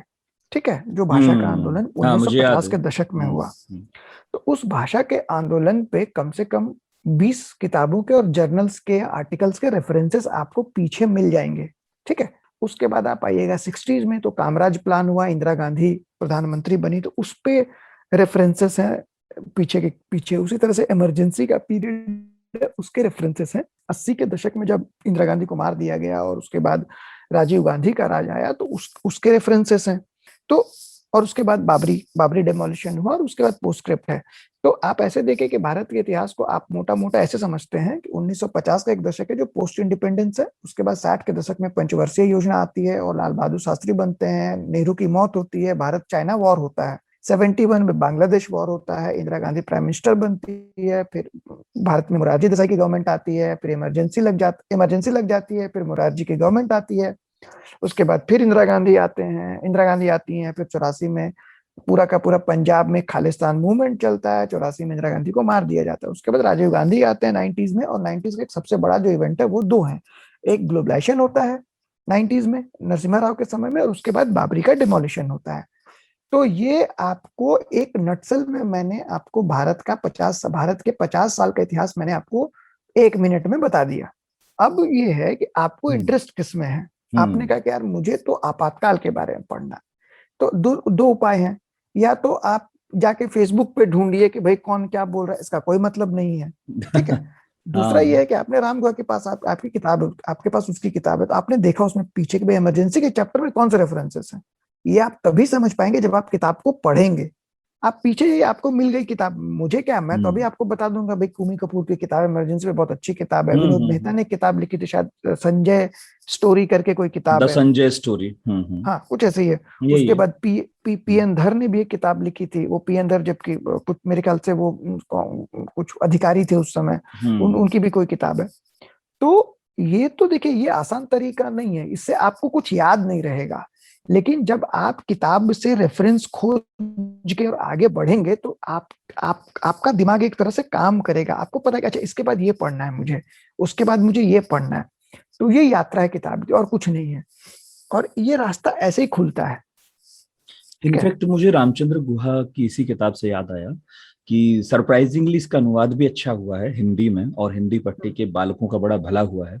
सुशांत जी ने इसका अनुवाद किया था, और जितनी सरल भाषा में ये किताब अंग्रेजी में लिखी गई, वैसा ही कमोबेश इसका हिंदी में भी अनुवाद है। अक्सर इस बात से बहुत सारी किताबें जूझती हैं कि वो होती अच्छी हैं, लेकिन अनुवादित होने के बाद फिर उनका हश्र जो है बुरा हो जाता है। मुझसे बेहतर आप जानते हैं उस मामले में। तो इस मामले में किताब ठीक लगी मुझे। हाँ, मतलब उस किताब के जो रेफरेंसेस ना आपको बहुत, मतलब रामचंद्र, आप देखिए क्या है ना कि आपने मैं कैसे पढ़ता हूँ, मैंने रामचंद्र गुहा को पढ़ा जब इंडिया आफ्टर गांधी पहले, और मैं अनुवाद से पहले पढ़ चुका था, क्योंकि मैं हिंदी में आमतौर पे जो मैं कोशिश करता हूँ कि जो किताब हिंदी में लिखी उसको हिंदी में पढ़ूं, जो अंग्रेजी में लिखी उसको अंग्रेजी में पढ़ूं। एग्जैक्टली। तो मैं तो रामचंद्र गुहा को जब मैंने पढ़ा पहली बार, तो मुझे लगा कि अरे क्या कमाल लिखता है ये आदमी, क्योंकि बहुत मजा आया पढ़ के। और उसके बाद मैंने वहीं से सारे रेफरेंसेस लिए, पढ़ना शुरू किया, क्योंकि मुझे पता था कि भाई इसमें रेफरेंसेस हैं, तो भाई क्यों भटकना इधर उधर। उसके बाद मैंने एक काम किया कि भाई राम गुहा के बाकी लेख उठा के मैंने पढ़ने शुरू किए, उनकी पूरी की पूरी। अब गूगल पे मैं गया, उनकी सारी किताबों की लिस्ट निकाली, तो मुझे ये समझ में आया कि भाई रामचंद्र गुहा सिर्फ इतिहास पे नहीं लिखते हैं, वो क्रिकेट पे भी लिखते हैं, वो इन्वायरमेंट पे भी लिखते हैं, ठीक है। तो आपके अगर मान लीजिए इन दोनों में से कोई सी विषय में आपको रुचि है, तो फिर राम गुहा के पास जाएंगे कि भाई क्रिकेट पे उन्होंने क्या लिखा है। तो जब राम गुहा के क्रिकेट पे किताब पढ़ेंगे तो आपको पता चलेगा कि भाई मुकुल केशवन भी क्रिकेट पे लिखते हैं और बहुत अच्छा लिखते हैं। इन दोनों की किताब पढ़ते हुए आपको पता चलेगा कि भाई CLR जेम्स नाम का एक आदमी जिसने क्रिकेट पे बहुत धुआंधार किताब लिखी है। तो ऐसे किताबों की यात्रा ऐसे ही होती है। जब आप CLR जेम्स तो पढ़ेंगे क्रिकेट के बारे में, तो धीरे धीरे आपको पता चलेगा कि भैया फुटबॉल पे भी बहुत कुछ लिखा गया है ना। तो फुटबॉल पे जो सबसे अच्छी किताब है उसका नाम मुझे याद नहीं है, उसका राइटर का नाम मुझे याद नहीं, लेकिन किताब का नाम याद है, soccer in sun and shadow करके किताब है। वो अद्भुत किताब है और वो कॉलम्स का संकलन है। मैं अभी नाम भूल रहा हूँ उसके ऑथर का, लेकिन वो मतलब वो मेरे जो बड़े फेवरेट ऑथर हैं उनका कहना है कि भैया दुनिया की 5 किताबें जो पढ़नी चाहिए उसमें वो पढ़नी चाहिए। आप समझ लीजिए कितनी इंपॉर्टेंट किताब है, लेकिन वो किताब है फुटबॉल पे, लेकिन वो पूरी की पूरी फिलॉसफी है वो किताब। हाँ, एडवर्डो गैलियानो की किताब है the football in sun and shadow. Okay. तो अब मैं ये नहीं समझा सकता कि भाई मैं फुटबॉल तक कैसे पहुंच गया। मैं आपसे क्या बात कर रहा था, मैं बात कर रहा था रामचंद्र गुहा की, ठीक है। इसी तरह रामचंद्र गुहा का जब इनक्वाइट वुड्स या कुछ ऐसे ही नाम है उनके किताब का, जो कि उनका बेसिकली शोध उन्होंने किया था जंगलों पे। तो उस पे किताबें जब आप उसको पढ़ने जाएंगे तो आपको पता चलेगा कि भाई वेरियर एलवी नाम का आदमी हुआ था, आपको पता चलेगा एक शेखर पाठक नाम के आदमी हुए थे, फिर सुंदरलाल बहुगुणा के बारे में जानेंगे, चंडी प्रसाद भट्ट के बारे में जानेंगे, तो आपका फलक बड़ा होता जाएगा। फिर आप अभी जैसे शेखर पाठक जिसका जिक्र उनकी किताब में है, उनकी किताब अब आई है हिंदी में, हरी भरी उम्मीद, उस पे पूरा का पूरा। तो जब आप उन किताबों को पढ़ेंगे तो आपको पता चलेगा भाई अनिल अग्रवाल हुए जिन्होंने भैया डाउन टू अर्थ मैगजीन निकाली और पूरा का पूरा centre for science and environment स्थापित किया। और फिर सुंदरलाल बहुगुणा के बारे में पता चलेगा कि साहब वो कांग्रेस के बहुत बड़े नेता थे, आजादी से पहले और आजादी आंदोलन में शरीक रहे थे। तो आपका जो मैं कहता हूँ हमेशा कि किताबें पढ़ने से जो आकाश बड़ा होता है वो कैसे होता है, कोई भी किताब आप जब तक उसमें घुसेंगे नहीं और उसके वो किताब आपको इधर उधर जहां भी ले जाना चाहती है उन रास्तों पे नहीं जाएंगे, तो ऐसा तो नहीं होगा ना नितिन कि आपने 5 किताबें उठा ली क्योंकि सुशील जी ने बताई और वो 5 किताब पढ़ के आप ज्ञानी बन जाएंगे, ऐसा नहीं होगा। ये अपनी तो एक यात्रा है जो आप अभी कह रहे हाँ, थे कि ये कड़ियों से कड़ियां जुड़ेंगी, कड़ी और से इसे कड़ी जब आप जुड़ी। एक्सप्लोर करोगे तो आप अपने अंदर भी बहुत कुछ एक्सप्लोर करोगे। अब किसी हाँ की लिखी हुई जैसे, किताब पढ़ के कुछ नहीं होता। हाँ जैसे अभी देखिए कि लोग हमेशा ये बात 5 किताबें बता, अरे 5 किताबों का कोई मतलब ही नहीं है, बड़ी बेवकूफी वाली बात है 5 किताबें बताना। नहीं, जैसे मैं तो बिल्कुल मैं आपको टोक रहा हूँ। मतलब मैं ये देखता हूँ कि जैसे आपने जो 5 किताब बताई, तो आपकी जो जर्नी है ना उन 5 किताबों को छूने की, वो तो मैं स्किप कर रहा हूँ ना बेसिकली। हाँ, तो यही यही तो बोल रहा हूँ ना कि जैसे देखिए अभी मैं ऐसे ही देख रहा था और मैंने देखा कि साहब गार्डियन ने दो, अभी क्या देखिए कितना, मैं आपको बहुत आसान बात बताता हूँ, जो भी लोग ये पूछते हैं ना कौन सी किताबें पढ़े, वो असल में किताबें नहीं पढ़ना चाहते हैं। जो लोग किताबें पढ़ना चाहते हैं उनको पता है। आप फेसबुक पे आके ये बात पूछते हैं, आप गूगल में डालिए 10 बुक्स टू रीड, आपको मिल जाएगी। गार्डियन की सूची है, गार्डियन बहुत अच्छा अखबार है, न्यूयॉर्क टाइम्स का लिस्ट है, पेंगुइन का लिस्ट है, तमाम लोग लिस्ट लिखते हैं हर साल। 2021 में या 2020 में या 2019 में, पिछले कम से कम 10 साल से हर साल अच्छे अखबार, times of India, Indian express, सारे अखबार हर साल किताबों की लिस्ट जारी करते हैं कि भाई इस साल ये अच्छी किताबें आई हैं। जैसे गार्डियन ने इस साल लिस्ट जारी किया कि साहब नॉन फिक्शन में ये किताबें अच्छी आई हैं, जिसमें साहब 10 किताबों के नाम है। अब इसमें से ऐसा थोड़ी कि मैंने सारी किताबें पढ़ ली है, मैंने नहीं पढ़ी किताबें, ठीक है। बराक ओबामा की किताब की लिस्ट जारी करते हैं, तो ऐसा तो नहीं है कि मैंने सारी किताबें पढ़ ली, लेकिन मैं देखता हूँ कि हाँ ये कौन सी किताबें, जैसे अभी मैंने कहा कि भाई गार्डियन ने किताबें जारी की, तो उसमें साहब नॉन फिक्शन किताबें हैं, उसमें से एक किताब साउथ एशिया पे है, कोई किताब अफ्रीका पे है, कोई अमेरिका पे है। तो भारत से किताबें जोशी जोसेफ की the silent coup, history of Indian deep state. अब चूंकि मैं गार्डियन को मानता हूँ कि अच्छा अखबार है, तो मुझे इंटरेस्ट आया कि भाई ये किताब मुझे शायद देखनी चाहिए, ठीक है। तो अब मैं ये किताब मेरे जहन में आ गई कि मुझे ये किताब देखनी चाहिए, मैं कभी बाद में देखूंगा और पढ़ने का मन करेगा तो पढ़ लूंगा, ठीक है। अब क्या है कि उसको मैंने पढ़ा, मुझे अच्छी लगी, तो मैंने कहा यार इसमें ब्राजील की भी किताब का जिक्र है, मैंने ब्राजील की भी एक किताब उठा के पढ़ ली। तो आपकी असल में जिंदगी ऐसे ही बनती है ना, किताबें पढ़नी है। अमूमन क्या होता है कि लोग इतिहास साहित्य में जाते हैं और साहित्य में फिर घुस जाते हैं, हम प्रेमचंद पढ़ ले। आप एक सर्वे करके देख लीजिए कि आप हिंदी की 5 किताबें बताइए, तो आपको फेसबुक पे वही प्रेमचंद की 5 किताबें मिलेंगी, उसके बाद आगे लोग पढ़ते नहीं हिंदी में, जबकि हिंदी में बहुत लिखा गया है, अथाह लेखन है, ठीक है। तो उसको लोग पढ़ेंगे, जब उसको पढ़ेंगे नहीं तो पता कैसे चलेगा भैया नया क्या लिखा गया है। और फिर दूसरा जो आता है विश्व साहित्य पे तो कोई बात ही नहीं हो रही है। हाँ, मतलब वो तो अब बाद की ही बात है। अच्छा, उसको हाँ, तो एक बार मैं छेड़ूंगा विश्व साहित्य को, लेकिन हाँ अभी आप चूंकि हिस्ट्री पर थे तो मुझे लगा एक सप्लीमेंट्री क्वेश्चन कर लूं। अभी अभी जैसे मैं बोल भी रहा था, इसमें योगेश है हमारे यहाँ एक लिसनर, उन्होंने भी कहा है, और वो एक सबका प्रश्न है, बड़ा आम है। वो कहते हैं कि हिस्ट्री के बारे में जब जानने के लिए हम घुसते हैं, और हमें ज्यादा जैसे बहुत नहीं पता है, हम नहीं पढ़ते इतना, लेकिन आज मन हुआ कि अब तो ये विषय है, इसके बारे में जानना चाहिए, और परस्पर विरोधी किताबें वहां रखी हैं या फिर बहुत सारे ऑथर्स की रखी हैं, चाहे एक ही उनका नुक्ता नजर हो, तो हम कैसे पता करें कि भाई ऑथेंटिक कौन सी है, कौन सी पढ़ें तो वक्त खराब नहीं होगा, सही जानकारी मिलेगी हमें। इतनी मुश्किल में समय निकाल रहा आदमी आजकल। नहीं वो देखिए एक मैं इस पे भी थोड़ा सा फर्क रखता हूँ नजरिया कि भाई देखिए कुछ चीजों के लिए तो आपको समय निकालना पड़ेगा। अगर आपकी प्रायोरिटी किताब पढ़ना है तो आप समय निकाल लेंगे, ठीक है।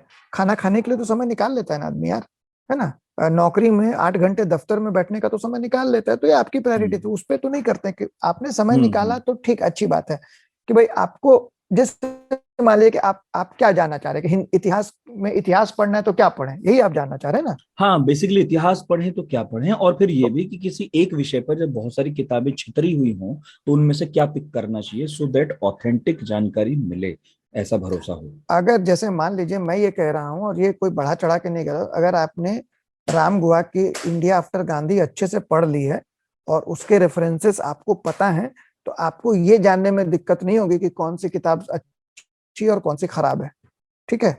और ये जो सवाल है ना नितिन, ये जो बात लोग कह रहे हैं ना कि एक विषय पे इतनी किताब और उतनी किताब, मुझे एक किताब बताइए भाई इस विषय पे जो 50 किताबें आ गई हो किसी चीज पे, तीन नहीं, चार जैसे तो कश्मीर है, किताब है। कश्मीर पर किताबें बहुत सारी आई हैं पिछले दिनों भी, तो अब उसमें भी प्रॉब्लम तो होती है। और कश्मीर बड़ा गर्म मुद्दा भी था, तो कई हाँ, जर्नलिस्ट जिनकी पढ़ने की भी कोई तबीयत नहीं थी, वो अचानक फंस गए कौन सी उठाऊं, क्योंकि सब किताबों में अपना हिसाब है ना। अशोक कुमार पांडे ने एक लिखी, या राहुल पंडिता साहब ने एक लिखी, उसके पहले बहुत लोगों ने लिखी।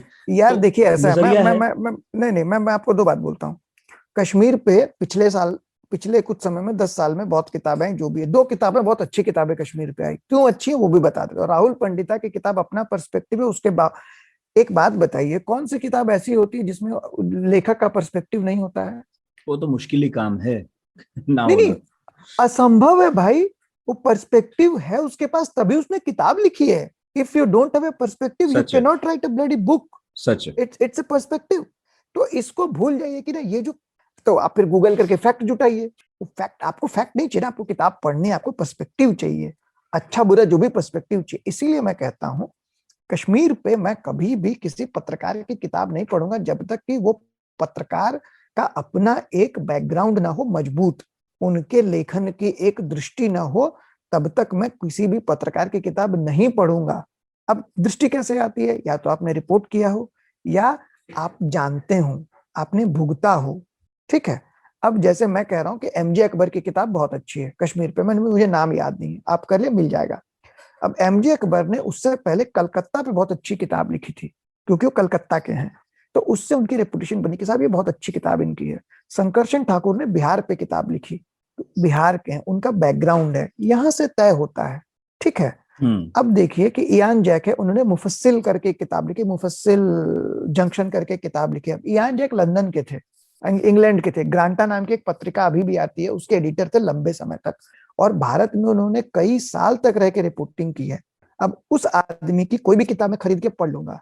मार्क टली का जो बैकग्राउंड है, और मार्क टली जिस तरह के पत्रकार हैं, मैं उनकी कोई भी किताब खरीद लूंगा। उनकी जबरदस्त किताब है भारत पे, no full stops in India करके किताब है, जो बहुत ही अच्छी किताब है। इंडियन स्लो मोशन करके एक किताब है। हाँ, बहुत तो सारी क्या पढ़ी उसमें मैंने। क्या उसमें उनका पर्सपेक्टिव नहीं है? तो आप पर्सपेक्टिव है ये तभी तो मानेंगे ना देखिए, कि एक जो मिनट एक मिनट एक मिनट आ रहा हूँ, आपकी बात पे आ रहा हूँ। एंड्रयू वाइटेड है, बीबीसी के पत्रकार हैं। ठीक है। उनकी कश्मीर की किताबें बहुत अच्छी किताब नहीं है, लेकिन इतना हमको पता है कि चूंकि बीबीसी का पत्रकार तो झूठ नहीं लिखेगा। समझ रहे इस अंतर को समझिए। अब आपको 2 किताबें बता दें, चूंकि आपने कश्मीर का जिक्र किया, 2 किताबें आई हैं।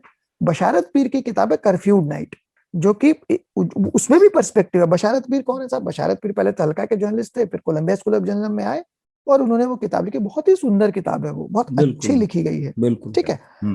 अब कई लोगों को लग सकता है अरे वो मुसलमान है तो मुसलमान का पर्सपेक्टिव है, हालांकि ऐसा सोचना नहीं चाहिए, लेकिन आजकल भारत में कुछ भी लोग सोच सकते हैं। ठीक है। उसके एक्चुअली मेरा ऐसा मानना है कि उस किताब के टक्कर में राहुल पंडिता जी की किताब है कि no no blood clots on my moon, या कुछ ऐसी किताब है। ठीक है। तो क्या दिक्कत है यार? जो पढ़ने वाला है ना वो दोनों किताब पढ़ लेगा, वो दोनों किताब पढ़ लेगा। मैं आपको दूसरा उदाहरण देता हूँ, छत्तीसगढ़ पे भी बहुत लोगों ने किताबें लिखी। मैं जानता हूँ कि कई पत्रकार हैं जो कि वहां 15 दिन के लिए गए और किताब लिख दी उन्होंने। तो क्या उनको पढ़ना चाहिए? मैं कहता हूं कि छत्तीसगढ़ पे आशुतोष भारद्वाज की किताब पढ़नी चाहिए। क्यों पढ़नी चाहिए साहब? क्योंकि मैंने पिछले 10 साल से देखा है कि आशुतोष 10 साल से ज्यादा समय से कि इंडियन एक्सप्रेस में वो लगातार रिपोर्टें लिख रहे हैं, और उनकी रिपोर्टें बहुत अच्छी होती हैं। इसलिए मैं आशुतोष भारद्वाज की किताब हमेशा पढ़ूंगा rather than anyone else who has only been to Chhattisgarh for like 10 days or 15 days or नहीं, ये maybe आप 1 हर month or चीज maybe में 2 लागू months। करेंगे नहीं, ये आपने ये बताया कश्मीर छत्तीसगढ़ ठीक है, लेकिन मेरा प्रश्न शुरू में जो था, अभी मैं फिर कह देता हूँ। जैसे आजकल इतिहास फिर से जो है चर्चा का विषय है, तो मान लीजिए मैं कहता हूँ कि औरंगजेब पर बात होने लगी अचानक से, या उसके पहले हो रही थी अलग अलग विषयों पर बात। उस जगह फिर किसको पढ़ना चाहिए, जिनका बैकग्राउंड है, आप ये कह रहे हैं जिन्होंने इतिहास कॉलेजों में हाँ पढ़ाया है उसमें या देखिए, जिनका उसमें सब्जेक्ट रहा है। राइट और हम्म, लेफ्ट को भूल जाइए, ठीक है। जो भी आदमी, मान लीजिए कि औरंगजेब का ही किस्सा लेते हैं, ठीक है। औरंगजेब पे मान लीजिए कि आपको पढ़ना है किताब, तो औरंगजेब पे आप देखेंगे ना कि भाई कौन लिख रहा है किताबें। औरंगजेब पे अगर सुशील झा लिख रहे हैं और पुरुषोत्तम अग्रवाल लिख रहे हैं, और तीसरा आदमी साहब कोई हरबंस मुखिया लिख रहे हैं जिसका आपको नाम नहीं पता, लेकिन आप देख रहे हैं हाँ भाई जेएनयू में प्रोफेसर है। और एक ट्रस्ट की लिख रही है जिसने वाकई लिखी है। हाँ भाई हम्म, उन्होंने वाकई लिखी है। अब हम्म, ट्रस्ट के पॉइंट ऑफ व्यू से आपको प्रॉब्लम हो सकती है, ठीक है, लेकिन आप क्या रिजेक्ट कर देंगे? क्या उनके फैक्ट्स गलत हैं? जब आप पढ़ेंगे तभी आप जानेंगे ना। कि मान लीजिए कि ऑड्रे टस्क अपनी किताब में कहती हैं कि साहब औरंगजेब जो है ब्राह्मणों से भी कर वसूलता था या मुसलमानों से भी कर वसूलता, तो रेफरेंस देंगी ना भाई वो। हाँ, अच्छी किताब की तो पहचान ही है, मैं तो लोगों को बोलता ही हूँ कि जितना रेफरेंस आगे देंगी लिखा ना है भाई। उतना पीछे भी जाके झक मारिए थोड़ा सा, वहां पर अगर रेफरेंसेस रेफरेंस हैं, देंगी ना। हाँ, तो जरूरी अगर है वो देखना। रेफरेंस नहीं है तो क्या होगा? हिंदी की दिक्कत ये है बॉस की किताबों में रेफरेंस नहीं होता। मीडिया पे किताबें मैंने पढ़ी हैं जिसमें कोई रेफरेंस नहीं है, पूरी की पूरी किताब लिखी गई है बस अब मीडिया आने पे। लगा, अब शुरुआत हुई है, अब हुई है। शुरुआत इसलिए हुई क्योंकि लोग गाली दे रहे हैं। अब जो नए हाँ, रिसर्चर है वो गाली दे रहे हैं, मैं तो नाम लेके कह रहा हूँ बिल्कुल बिल्कुल। कि सुधीश पचौरी जी की मैंने किताब पढ़ी, कोई रेफरेंस नहीं था। आज से 20 साल पहले की बात बता रहा हूँ। आईएमसी में थे हम लोग, पढ़ रहे थे, कोई रेफरेंस नहीं किताबों में यार। तो कैसे चलेगा यार? ऐसे कैसे चलेगा काम? यहाँ तो यार फिक्शन में लोग रेफरेंस दे रहे हैं। आप अमिताभ कुमार की किताब अभी मैंने ट्रांसलेट किया, फिक्शन है, उसमें रेफरेंसिंग है फिक्शन में। बताइए तो ये देखिए लोग, ये जो है ना, लोग मेहनत नहीं करना चाहते, इसलिए कहते हैं कि यार मतलब मुझे बता दीजिए कौन सी पढ़े। ऐसे और थोड़ी होगा छोड़िए, चार मैंने तो कुलदीप नैयर की भगत सिंह पर जब किताब पढ़ी, उसका नाम श्रद्धा माटेर था, तो हम्म। मैं उस वक्त भगत सिंह पर कम से कम भी 1.5 दर्जन किताब पढ़ रहा था, और उसमें मैं बताऊं फिर आपको कि 2-3 विदेशी भी थे। हाँ भाई, आपको मैं सच बता रहा हूँ कि 100 पन्ने अगर भगत सिंह पर विदेशियों ने लिखे, तो 100 ही पन्ने ना होंगे तो 75 तो होंगे जिन्होंने रेफरेंस पर खर्च कर दिए।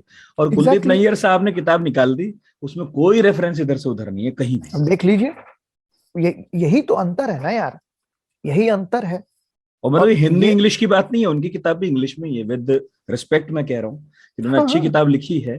और क्योंकि मैंने 18 किताब पढ़ी कम से कम भगत सिंह पर पिछले कुछ सालों में, तो मैंने पाया कि हाँ, इसमें कॉन्ट्राडिक्टरी बहुत सारी चीजें हैं, कि घटना में बहुत सारे कॉन्ट्राडिक्शन है। लेकिन अब मैं कुलदीप जी ने जो लिखा उसका कोई रेफरेंस ही नहीं खोज पा रहा हूँ, तो मैं बड़े बस भरोसे के साथ कोट कैसे करूँ कि ये हुआ है। एग्जैक्टली यही यही प्रॉब्लम है और कुछ नहीं है। प्रॉब्लम यह है कि अगर आप गंभीर इतिहास के शोध में जाइएगा तो रेफरेंसिंग का ही पूरा का पूरा चक्कर है। लेकिन देखो उसमें नहीं पढ़ते हैं बॉस, वो एक अलग मसला है। लोगों को मेहनत करना होगा कि आपको किसी विषय में रुचि है तो कम से कम 3 किताब तो पढ़िए यार। अगर जैसे सावरकर हम्म, पे विक्रम संपत की किताब आई है, सिर्फ इसलिए रिजेक्ट कर देना, कह रहे संपत जी राइट विंग है इसलिए उनकी किताब नहीं पढ़ेंगे, हम्म। ये तो यार गलत है ना। उनको पढ़िए, पढ़ के रिजेक्ट कीजिए। नहीं, इनफैक्ट किसी मैंने आदमी ने पढ़ी है, पहला पार्ट भी पढ़ा था, अब तो दूसरा आया है। बाकी हम्म किताब तो मतलब मैंने पढ़ी तो अच्छी है, धनंजय कीर ने भी लिखी है सावरकर पर इससे पहले। हाँ हाँ, मतलब ऐसा नहीं है कि संपत ने जो लिखा है उसमें मेहनत नहीं है, मैं देखता हूँ कि हाँ उसमें बेइंतहा रेफरेंसेस हैं। और हो सकता है आप किसी रेफरेंस से सहमत ना हो, क्योंकि उसकी कॉन्ट्रडिक्शन में एक और रेफरेंस मिल जाए, लेकिन एटलीस्ट आपके पास एक घटना का रेफरेंस है। पर्सपेक्टिव है ना बॉस। देखिए पर्सपेक्टिव क्या है, मैं आपको बताता हूँ। कोई भी फैक्ट को आप, अब ना ये मैं बहुत डीप चला जाऊंगा तो दिक्कत होगी। हम लोग फिलोसफी में पढ़ते हैं फैक्ट्स एंड वैल्यूज, हम्म, ठीक है। हम्म। और एक दूसरा थ्योरी कि एंड जस्टिफाइज मीन्स। तो यस। एंड जस्टिफाइज मीन्स जो है ना यार, कि आपका एंड गोल क्या है, कि सावरकर अच्छे हैं या सावरकर बुरे हैं।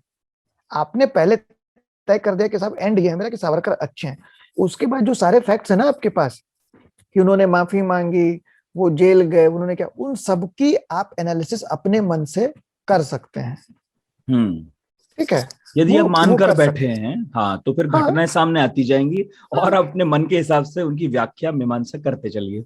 आपको लगता है कि कोई जब किताब लिख रहा है तो उसको नहीं पता होता कि वो क्या साबित करने के लिए किताब लिख रहा है? हम्म। अगर आपको ऐसा लगता है कि कोई किताब लिखने से पहले उसको पता नहीं होता कि भाई उसका बेसिक प्रेमाइस क्या है, तो वो किताब लिख ही नहीं सकता है। He has to know his basic premise, what is trying to write. हम किताब क्यों लिखते हैं? हम लोग किताब, कोई भी आदमी किताब इसलिए लिखता है कि भाई ये किताब लिखी नहीं गई पहले, ये चीज ऐसे नहीं बताई गई है, यही सही है, ये मेरा सत्य है। तो हम्म। विक्रम संपत जी ने जो लिखा सावरकर के बारे में वो उनका सत्य है। हम्म। नहीं, तो आपने एक अच्छी बात कही कि अगर किसी को किसी इतिहास की गुत्थी सुलझाने का शौक चढ़ा है, बड़ी अच्छी बात है, उस वो बधाई का पात्र है। लेकिन ये पढ़िए। नहीं हो सकता कि वो केवल एक किताब पढ़कर कह दे कि ना अब पता ना चल जी गया ना, एक साहब। किताब से कैसे होगा यार, एक किताब से कैसे जो होगा। जितना कॉम्प्लेक्स है सब्जेक्ट, उससे ज्यादा किताबें पढ़नी पड़ेंगी उससे। एग्जैक्टली हम्म। मुझे आप अभी मैं जूझ रहा हूँ कि भारतीय साहित्य से जूझ रहा हूँ, और मतलब ऐसा थोड़ी कि मैं बोलूँ सिर्फ हिंदी पढ़ के मेरा भारतीय साहित्य हाँ, पूरा हो उसी गया। पर आते हैं, उसी पर आते हैं। आपका तो विषय आजकल, आपका विषय क्या है पीएचडी का? आजकल आजकल आजकल मतलब मैं मैं भारतीय, ऑफिशियल पीएचडी की बात नहीं कर रहा हूँ, आजकल। हाँ हम्म। आजकल यार, आजकल मैं कुछ नहीं पढ़ रहा हूँ। मतलब मैं आजकल ये हम्म। सिर्फ ये देख रहा हूँ कि भैया भारतीय साहित्य में कौन सी ऐसी किताबें जो मस्ट पढ़नी चाहिए हर आदमी को, बताइए, ये मैं बताइए, तलाश कर रहा हूँ। बताइए, बताइए, जो मैं आपने तलाशा पहले अब तक। मैं पहले अंग्रेजी नहीं, ये मेरी तलाश नहीं है, ये बहुत सारे लोगों का ये कहना है कि ये हम्म। अगर आप पढ़ते हैं तो ये एक आपको बेसिक आइडिया मिल जाएगा इंडियन इंग्लिश लिटरेचर का। ओके। हिंदी पे बाद में आएंगे, अंग्रेजी का ठीक है, पहले बात करते बताइए। हैं। तो अंग्रेजी का जो इतिहास है, पहले तो ये समझते हैं कि भाई नॉवल, मैं असल में मैं वर्ल्ड लिटरेचर पे बात करना चाहता हूँ, ठीक है, लेकिन पहले इंडियन लिटरेचर पे बात कर लेते हैं। हम्म।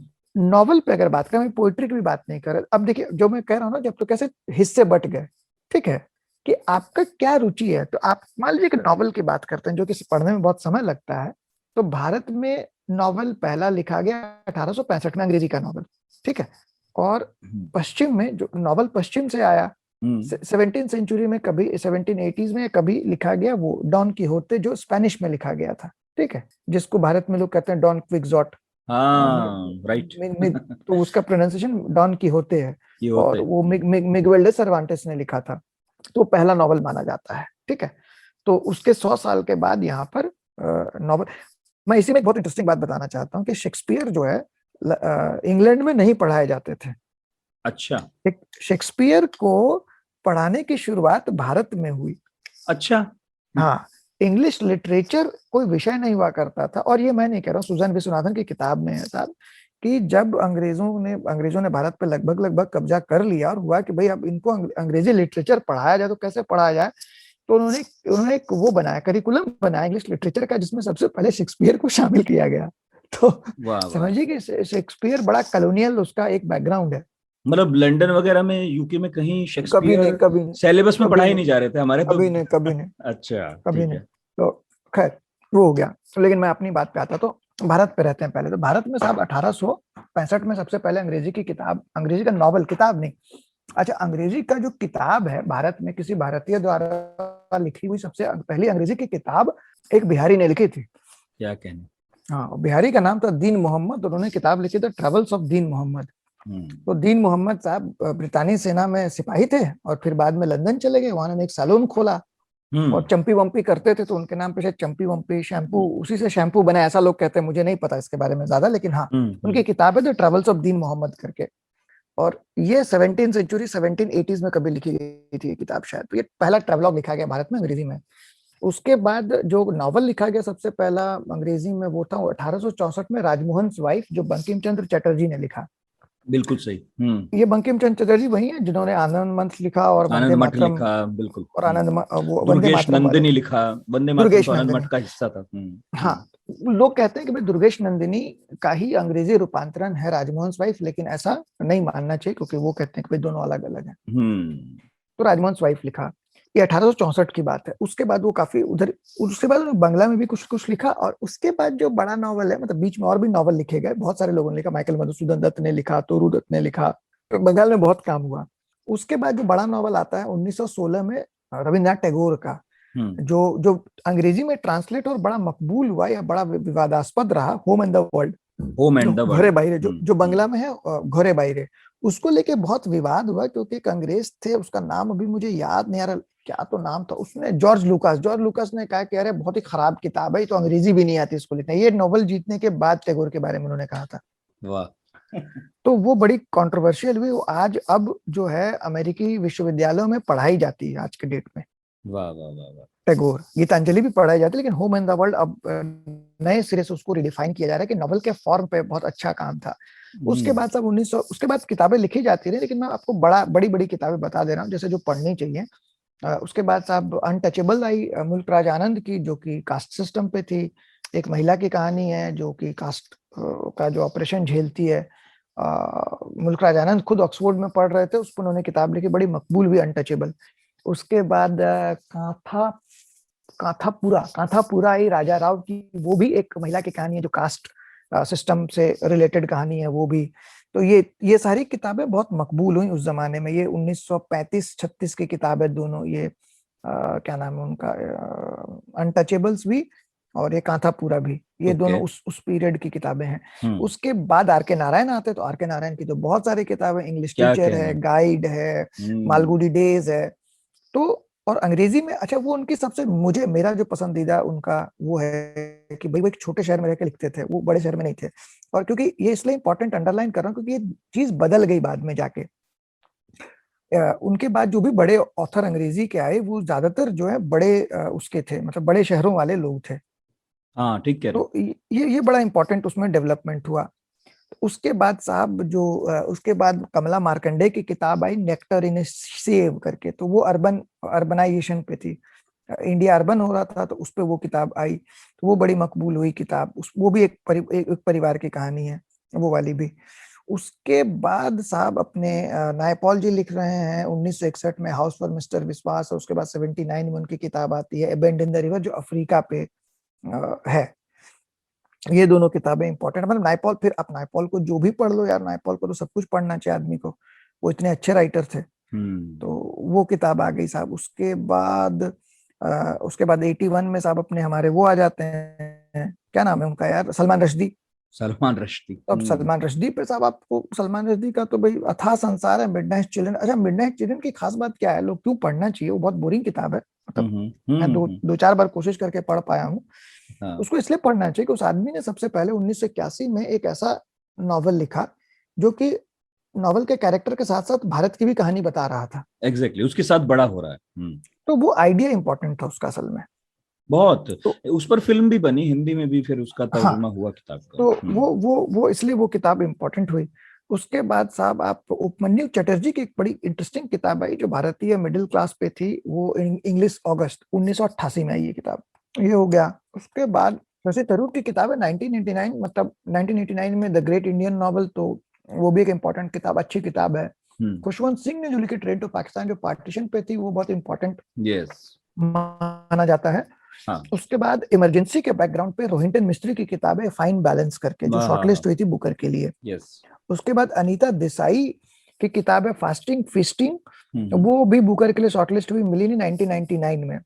और अनीता देसाई जो है बहुत बड़ा नाम है, वो उतनी फेमस नहीं हुई जितना होना चाहिए था। वो 1955 के आसपास ही, शायद वो हो सकता है मेरा साल इधर उधर हो रहा हो, वो MIT में अंग्रेजी पढ़ा रही थी। तो ये अपने आप में बहुत बड़ा डेवलपमेंट था। MIT अपने आप दुनिया का सबसे मशहूर विश्वविद्यालय, तो वहाँ अंग्रेजी पढ़ा रही थी। और उनकी 3 किताबें बुकर के लिए नॉमिनेट हुई हैं अभी तक। तो उनकी किताब है फास्टिंग फिस्टिंग, वो बहुत अच्छी किताब है। उसके बाद अरुंधति रॉय नॉमिनेट हुई 1997 में, जो उनकी किताब है गॉड ऑफ स्मॉल थिंग्स, बहुत अच्छी किताब है। फिर उसके बाद मैन बुकर मिला इनहेरिटेंस ऑफ लॉस करके किताब है किरण देसाई की, जो मैन बुकर उनको मिला। उसके बाद सी ऑफ पपीज अमिताभ घोष की 3 पूरी की पूरी IBIS ट्रायलॉजी है, सी ऑफ पपीज आ गया, फिर गन आइलैंड और रिवर ऑफ स्मोक, 3 किताबें हैं उनकी, वो तीनों अंग्रेजी हिंदी में भी ट्रांसलेट हुई हैं, हो चुकी हैं। अच्छा, इसमें आप विक्रम सेठ को मत भूलिए, विक्रम सेठ की भी किताबें हैं, 3 नॉवल हैं उनके, सूटेबल बॉय जो कमाल की किताब है, इक्वल म्यूजिक और गोल्डन गेट। और ये जो मैंने ऑथर्स बताए, इनकी मतलब ये मैंने एक नॉवल बताया है, इन्होंने बहुत सारे नॉवल लिखे इनका। खुशवंत सिंह का भी आपने एक ही बताया, बहुत सारों का एक ही बताया आपने। लेकिन ये वो है कि भाई आप ये भी पढ़ लो अगर, तो भी आपको एक जानकारी हो जाएगी कि जो हिंदुस्तानी मूल के या हिंदुस्तानी ऑथर हैं, उन्होंने अंग्रेजी में कितनी दूर तक लिखा। हाँ, तो ये तो अंग्रेजी का साहित्य हो गया। उसके बाद हिंदी में तो भाई भारतेंदु हरिश्चंद्र से शुरू करके और आप आते जाइए जहां तक आना है आपको, है ना। प्रेमचंद है ही, प्रेमचंद लोग पढ़ते ही हैं, प्रेमचंद पढ़ी। आप एक बार एक बहुत कमाल का एक प्रयोग बता रहे थे मुझे, जब हमारी कभी पहले बात हो रही थी, कि अंग्रेजी में ऐसे कई तरह के प्रयोग हुए कि किसी ने उपन्यास लिखा तो कोई एक शब्द है जिसका उसने प्रयोग पूरे उपन्यास में नहीं किया, और बहुधा उस शब्द का प्रयोग हम अक्सर बातचीत में बहुत करते हैं, तो ये करके दिखाया किसी ने। ऐसे बहुत कुछ इंटरेस्टिंग प्रयोग हुए थे। वो बहुत सारे प्रयोग हैं। असल में क्या ना, नॉवल चूंकि यहाँ पे पुरानी विधा है, तो उसमें लोगों ने बहुत एक्सपेरिमेंट्स किए। जैसे एक एक्सपेरिमेंट, अभी देखिए, नॉवल का नाम पूछोगे तो मैं बता नहीं पाऊंगा क्योंकि उतना याद नहीं है मुझे भी हाथ के हाथ। नहीं वो ठीक है, होमवर्क एक के लिए नॉवल, छोड़ देते हाँ हैं लोगों के लिए। हाँ, एक नॉवल लिखा गया फ्रेंच बैकग्राउंड पे, जिसमें ये नहीं आपको पता चलेगा कि दो लोग हैं आपस में प्रेम कर रहे हैं, तो आपको ये नहीं पता चलेगा, एक आपको पता चलेगा कि लड़की है, लेकिन उसका जो प्रेमी है उसका लिंग नहीं पता चलेगा आपको। अब समझिए कि अंग्रेजी में, और वो फ्रेंच में लिखी गई है, तो आपको पता नहीं चलेगा कि लड़का है या लड़की है दोनों। एक तो लड़की है, दूसरा जो उसके साथ उसका जो पार्टनर है वो लड़का है या लड़की, आपको पता नहीं चलेगा पूरी किताब में। तो आप समझिए कि सेंटेंस कैसे बनेगा। अब इसकी दिक्कत समझिए कि आप सेंटेंस बना रहे हैं कि वो उसे चूम रहा था या चूम रहा थी। अब चूम था रही थी थी। कुछ नहीं लिखना है ऑथर को। यही चैलेंज है। हाँ, ये और च- और फ्रेंच और ये इंग्लिश में तो मुझे पता नहीं, फ्रेंच में भी क्या बहुत मुश्किल है। वो हिंदी जैसी ही दिक्कत है भाई। ही वही तो वही, लाइएगा ना। बस बस बस बस और बस। कैरेक्टर का नाम आपने ऐसा रख दिया, आपको पता ही नहीं चला कि लड़का है कि लड़की, वो तो बढ़िया, क्योंकि अंग्रेजी में तो भैया, यूरोप में तो लड़का लड़की दोनों के नाम एक जैसे होते हैं। जैसे अब बिल्कुल आपको ये सुशील जो है लड़के का नाम थोड़ी है, पंजाब में सुशील लड़के का नाम होता है, लड़की का भी नाम होता बिल्कुल। है ना। हम्म तो अब वो कमाल की किताब है।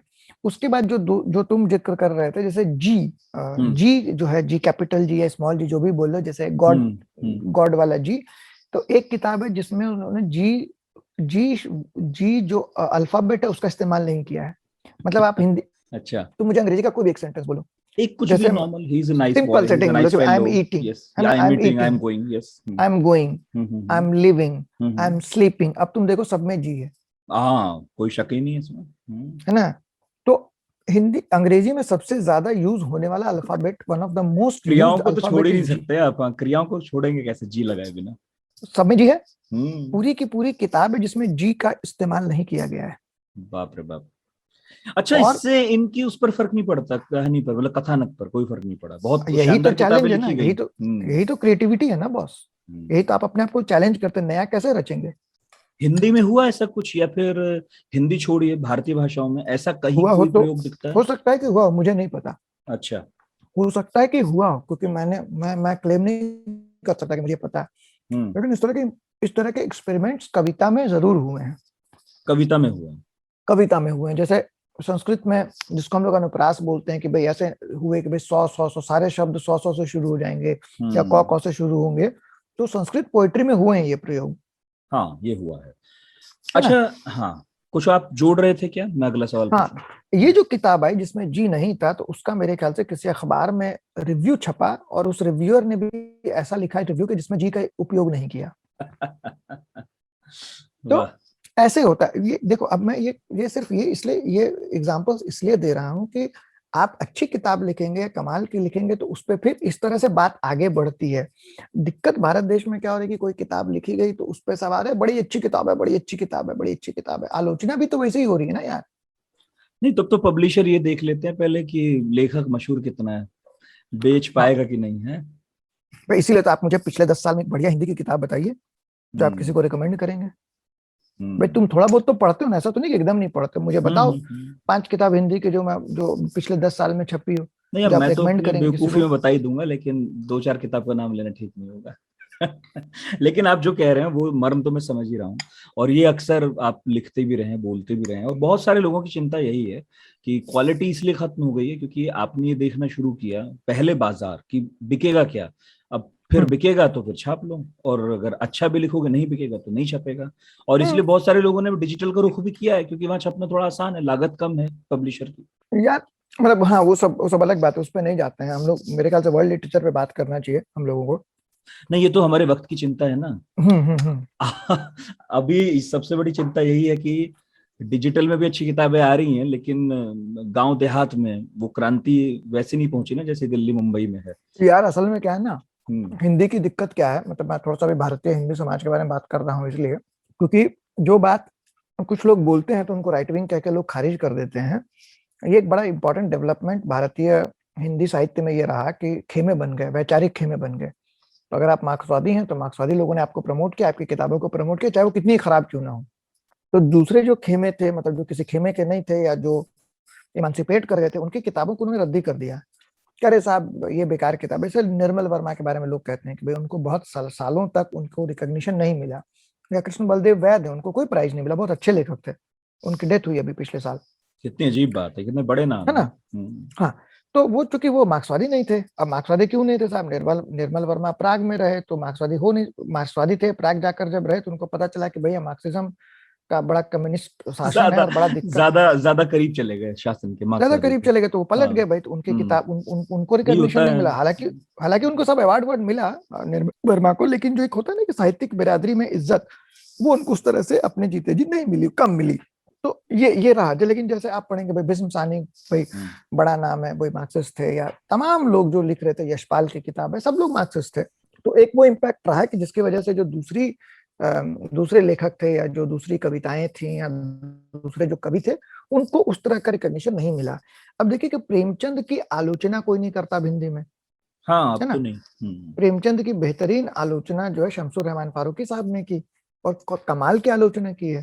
तो अब कोई बात ही नहीं करेगा। अब शमसुर रहमान फारूकी पे कोई सवाल उठा के देखिए साहब, वो 70 के दशक में जो आदमी पेंसिल्वेनिया यूनिवर्सिटी में आके लेक्चर देता था, आप उसके इंटेलेक्ट पे सवाल नहीं उठा सकते हैं। तो शमसुर रहमान फारूकी के बारे में हिंदी का समाज बात नहीं करता है।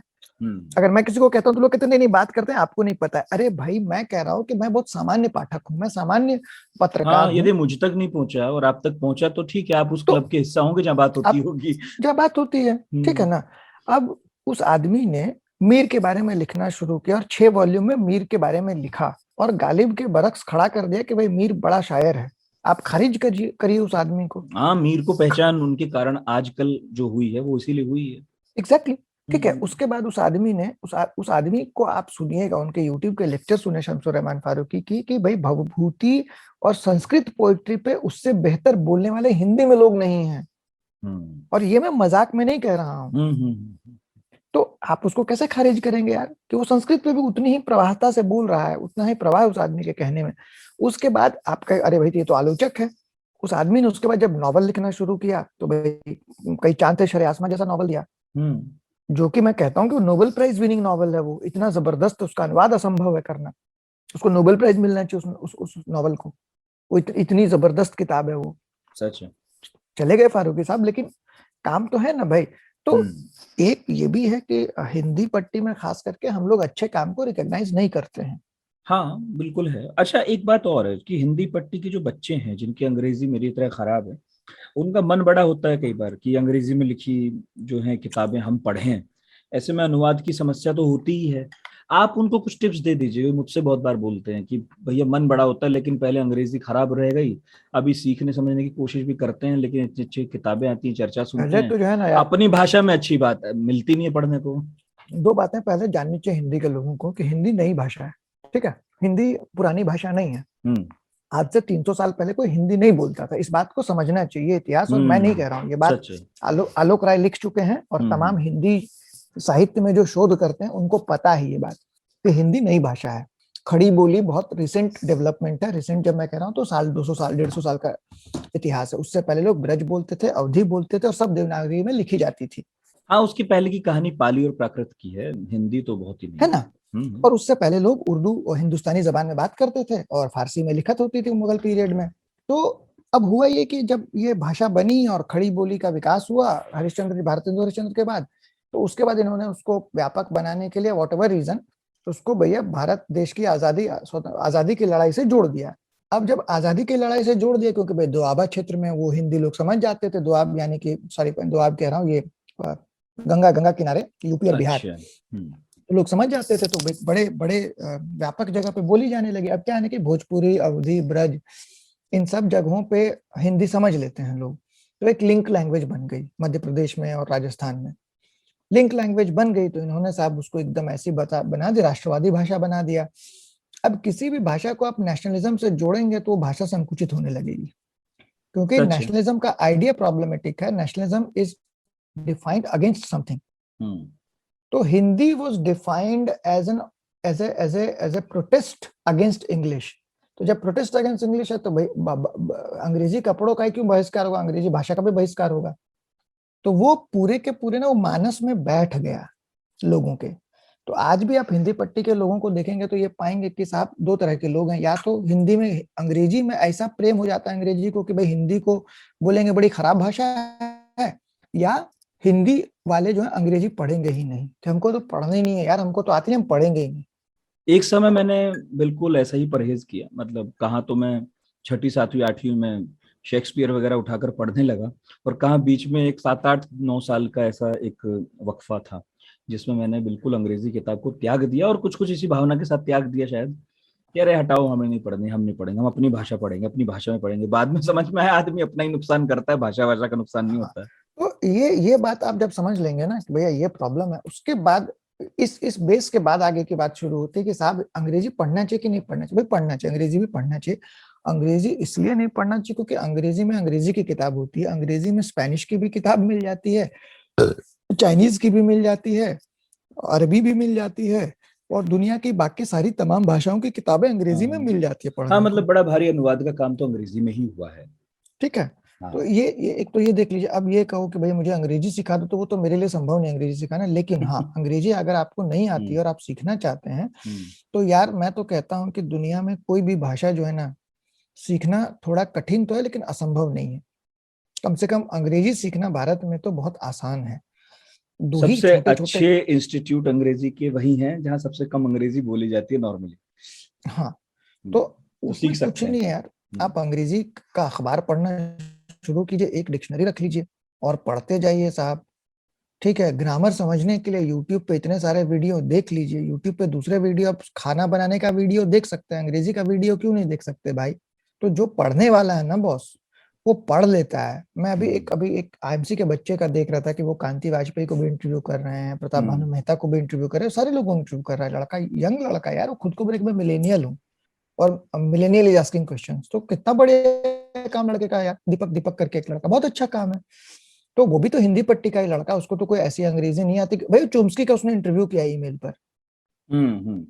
तो ऐसा तो नहीं है कि भाई चोम्स्की, उसको अंग्रेजी बहुत ज्यादा आती है, पढ़ा है, मेहनत की है। कई लोग हैं, होता क्या कि अंग्रेजी बोल नहीं पाए एक अलग चीज है, लेकिन ऐसा नहीं कि अंग्रेजी पढ़ के आपको समझ में नहीं आएगी।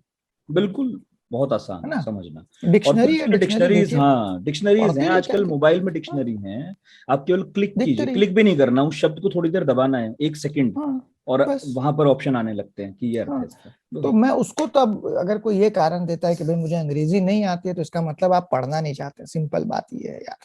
तो वो तो एक अच्छा, अलग ही मसला है। ठीक है। अब मुझे जरा ये बताइए कि दुनिया भर के लेखकों को आप पढ़ते हैं, जैसे आपने भारतीय कुछ लेखकों के नाम बताया, भारतीय मूल के कुछ ऐसे लोगों के नाम, कुछ ऐसी किताबें जरूर बताइए जो आपको लगता है कि भाई ये नहीं छोड़नी चाहिए आपको कम से कम, या शुरुआत में ये पढ़नी चाहिए, बाद में जब मजा आने लगेगा फिर तो आदमी गुफाओं में, कंदराओं में देखिए किताबें यार, खोज ही लेता है। मैं आपको पहले ना 4 तरीके बता देता हूँ कि भाई 2-3 तरीके हैं पढ़ने के, कैसे पढ़ें। मैं नाम बताऊंगा, उससे बेहतर है कि आप तरीका जाने, क्योंकि उससे फिर आपको ना पता रहेगा कि यार मुझे करना क्या है। ठीक है ना? एक तरीका तो ये है कि भाई वही ग्लोब लेके बैठ जाइए। ग्लोब में देखिए कि साहब 5 कॉन्टिनेंट है, तो अमेरिका एक है, तो भाई साउथ अमेरिका, नॉर्थ अमेरिका। तो आपने कहा भाई अमेरिका से 5 किताबें मुझे पढ़नी है, तो अंग्रेजी में मिलेंगी वो किताबें। फिर आप आएंगे साउथ अमेरिका में, ब्राजील और अर्जेंटीना और तमाम जो है, वहां से कहेंगे साहब यहाँ से 5 किताबें मैं पढ़ लेता हूँ। ठीक है, तो स्पेनिश में मिलेंगी आपको। फिर आप आ जाइए साहब यूरोप में, तो यूरोप में साहब आपको कौन कौन सी भाषा मिलेगी? फ्रेंच मिलेगा, अंग्रेजी मिलेगी, जर्मन मिलेगा, ये मोटा मोटी भाषा बताओ, रशियन मिलेगा। 4 भाषाएं ये हो गई। स्पेनिश में, हाँ मतलब अगर मान लो स्पेनिश को फिलहाल छोड़ दे, साउथ अमेरिका में रहने दें, तो ये हो गया साहब 4 लैंग्वेज यहाँ हो गए। और इधर आप मोटा मोटी क्या क्या लैंग्वेज हो, इंग्लिश हो गया, स्पेनिश हो गया, रशियन हो गया, फ्रेंच हो गया, जर्मन हो गया। ठीक है, उसके बाद आप आगे बढ़िए थोड़ा सा, मिडिल ईस्ट आइए तो अरेबिक हो गया। फिर साहब भारत आइए, हिंदी हो गया। उसके बाद आप सब चीनी और जापानी। मतलब आपके पास तो ये कॉन्टिनेंट के हिसाब से 8-9 भाषाएं हो गई। ठीक है, अब आपने कहा कि भाई मुझे अरबी की 5 किताबें पढ़नी है, अंग्रेजी की 5 किताबें पढ़नी है, स्पेनिश की 5 पढ़नी है, चीनी 5, जापानी 5, रशियन 5, जर्मन 5। तो आपके पास तो लिस्ट बन गई ना यार 50 किताब की ऐसे ही। सर्वकालिक 50 महान किताबें होगी आपके पास। हाँ, लिस्ट है। तो अब ये है जैसे कि अब आपने कहा कि यार ये मुझे और थोड़ी सी मदद कर दीजिए, तो मैं ये कहता हूँ, मैंने ऐसे ही पढ़ा। मैंने पहले ये पढ़ा कि भैया मुझे साउथ अमेरिका, तो उसके लिए सबसे जो बेसिक है, वो सबसे पहले तो आपको दुनिया का इतिहास पढ़ना चाहिए।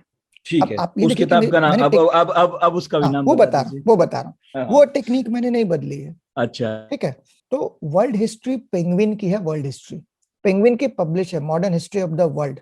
जेएम रॉबर्ट्स उसके लेखक हैं, और वही एकमात्र किताब है पेंगुइन ने जो छापी है, modern history of the world करके। ठीक है। वो किताब पढ़िएगा तो आपको दुनिया का इतिहास पता चल जाएगा साहब, दुनिया का ये इतिहास। अब मैं कहिएगा दुनिया का इतिहास क्यों बता रहा हूँ आपको, तो आप अगर सीधे पकड़ के और मार्केस की किताब उठा लेंगे और पढ़ने लगेंगे तो आपको हवा नहीं लगेगा। लेकिन अगर आपको ये पता रहेगा कि दक्षिण अमेरिका में क्या हुआ है इतिहास पिछले 300-400 साल में, तो फिर आपको पर्सपेक्टिव मिलेगा पढ़ने का, है ना। एक बैकग्राउंड होगा, आपको समझ में आएगा किस हाँ, रेफरेंस में कोई बात कर रहा है, कोई हाँ, भाव उठ रहा है, तो तो उसके पीछे क्या बैकग्राउंड होगा। तो एक किताब तो ये पेंगुइन की modern history of the world पढ़नी चाहिए। दूसरी किताब जो है पढ़नी चाहिए, क्या नाम है उसका यार, short history of the world है, उसके लेखक का नाम है H.G. वेल्स। पुरानी तो किताब H.G. वेल्स पत्रकार थे, उन्होंने बड़ी कमाल की किताब लिखी हिस्ट्री की, तो भाई उसको पढ़ना चाहिए साहब। तो ये दो किताबें आपको ना वर्ल्ड हिस्ट्री का बेस दे देंगी, अच्छी से अच्छा बेस दे देंगी।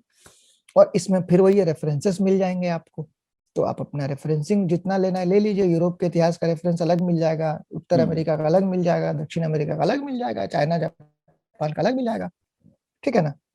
ये हो गया साहब। इसके बाद आपने कहा कि अब मुझे तो भैया नॉन फिक्शन पढ़ना है इसमें से, तो नॉन फिक्शन भी मिल जाएगा। नॉन फिक्शन के लिए आप न्यूयॉर्क टाइम्स है, गार्डियन है, आप कहिए साहब 5 बुक्स अबाउट यूरोप, आपको दे देगा 5 किताब यूरोप के बारे में क्या पढ़ना है, इंग्लैंड के बारे में कौन सा, जर्मनी के बारे में कौन सा। तो ये एक लिस्ट हो गई आपकी साहब। अब आप कह रहे कि नहीं मुझे तो फिक्शन ही पढ़ना है साहब, वर्ल्ड लिटरेचर पढ़ना है, मान लीजिए, है ना। तो वर्ल्ड लिटरेचर जानने के 50 तरीके हैं साहब। एक काम ये करिए कि साहब आपने कहा कि 1901 से लेके 2020 तक 120 नोबेल प्राइज विनर हैं पूरी दुनिया में। तो अगर आपने 120 नोबेल प्राइज विनर का एक एक नॉवल भी पढ़ लिया तो आप समझिए कि आपके ज्ञान की मात्रा क्या हो गई बस। ठीक है। तो यही है बॉस, और कुछ नहीं है। तो आपने कहा कि नहीं अब 120 नहीं पढ़ेंगे साहब, हम एक ही पढ़ेंगे, तो आप छांट लीजिए साहब।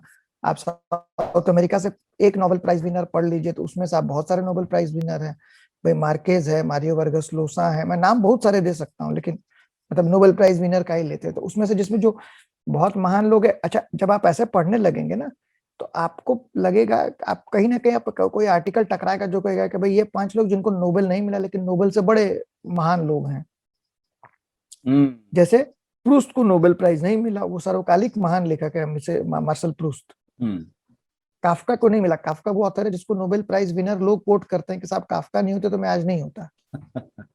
ठीक है, व्लादिमीर नोवाकोव है जिनको नोबेल नहीं मिला, बोरहेस है जिनको नोबेल नहीं मिला। तो अब जब आप नोबेल पे खोजिएगा तो आपको ऐसा ऐसा चीज मिलेगा। अब नोबेल में जैसे भाई अभी हाल के जो नोबेल प्राइज विनर है भाई, अब मैं तो कह रहा हूँ ना कि पिछले 20 साल में 5 नोबेल प्राइज विनर की आप 5-5 किताबें पढ़ लेंगे ना तो आपका दिमाग जो है ना खुल जाएगा। स्वेतलाना एलेक्सेविच पत्रकार हैं भाई, चेरनोबिल पे उनकी किताब पढ़ी है, कमाल की किताब है। ओरहान पामुक हैं, उनकी तो भैया इस्तांबुल है, साइलेंट हाउस है, माय नेम इज रेड है। उन्होंने तो उनके तो एसेज इतने सुंदर हैं। एक उनकी किताब है एसेज की, नाइव एंड सेंटिमेंटल नॉवेलिस्ट। उसके बाद उनके एक पूरी की पूरी एसेज की दूसरी किताब है जो मैं अभी नाम भूल रहा हूँ। इसी तरह से लोसा की किताबें हैं, मारियो वर्गस लोसा स्पेनिश में लिखते हैं, उनकी कई किताबें हैं। आंट जूलियन स्क्रिप्ट राइटर मेरी बड़ी प्रिय किताब है। उसके बाद स्टोरी टेलर एक किताब है। उसके बाद भाई तो इसी तरह से आप फ्रेंच में चले आइए तो प्रूस्ट का तो भाई 7 वॉल्यूम में एक किताब लिखा है उस आदमी ने, in search of lost time. तो वो तो लोग जीवन लग जाता है उसको पढ़ने में। काफका की जो पढ़ना है काफका का पढ़ लीजिए। गेटे हैं साहब, गेटे अभिज्ञान शाकुंतलम से बहुत प्रेरित होकर उन्होंने फाउस्ट लिखा जो उनकी बड़ी महान कृति मानी जाती है। तो जब आप ये सब पढ़ेंगे तो आपको लगेगा कि यार मैं भारतीय इतिहास क्यों ना पढ़ूं थोड़ा सा और, है ना। तो भारतीय इतिहास में फिर आप कहाँ से शुरू करेंगे साहब, तो भाई कालिदास से शुरू करिए। पोइट्री, क्योंकि भाई नॉवल तो नहीं लिखा गया पहले ना, शुरुआत तो हमारे यहाँ पद्य से। तो फिर आपको भाई कालिदास मिलेंगे, भवभूति मिलेंगे, भाष मिलेंगे। फिर आपको पता चलेगा कि साहब क्लासिक लिटरेचर जो है तो एक एपिक ऑफ गिलगमेश आपको इराक में मिलेगा। एपिक ऑफ गिलगमेश जो पहली किताब लिखी गई शिलापट से पत्थर पे लिखी गई है ना। तो कहेंगे कि जब आप एपिक पढ़ रहे हैं तो महाभारत पढ़ लिया, रामायण पढ़ लिया, गिलगमेश पढ़ लिया, और क्या पढ़े तो भाई कथा सरित सागर है, अरेबियन नाइट्स है। सलमान रश्दी को पढ़ेंगे तो पता चलेगा, बार बार कहता है कि भाई अरेबियन नाइट्स से मैंने प्रेरणा ली है। अब अरेबियन नाइट्स की प्रेरणा जो है कथा सरित सागर से आई है, जो उसकी अपनी कमाल की कहानी है। कथा सरित सागर लिखे जाने की अपनी एक कथा है। हाँ, फिर उसे पढ़ेंगे उसे पढ़ेंगे। अब जैसे गुनाड ने जो कहा जाता है कि भाई गुनाड ने लिखी थी पैसाची की भाषा में जो कि कम लोग बोलते थे, और राजा को प्रसन्न करने के, तो राजा प्रसन्न नहीं, मैं कहानी थोड़ा सा शॉर्ट में बता रहा हाँ, हूँ। अरे तो बड़ी इंटरेस्टिंग राजा कहानी है, बताइए बताइए। तो गुनाडी जी थे, उन्होंने किताब लिखी साहब 1300, मेरे ख्याल से 1300 ताम्रपत्र थे, और राजा को प्रसन्न करने के लिए लिखी। पैसाची की भाषा थी, जो उस समय की कोर्ट लैंग्वेज नहीं था वो। तो राजा के पास लगे, राजा ने सुना और बोला अरे जाओ, बहुत बेकार है, बहुत मतलब उनको उस तरह से नहीं मिला साहब, जो बख्शीश वगैरह नहीं मिली होगी। तो चले गए जंगल में और जलाने लगे के करके ताम्रपत्र।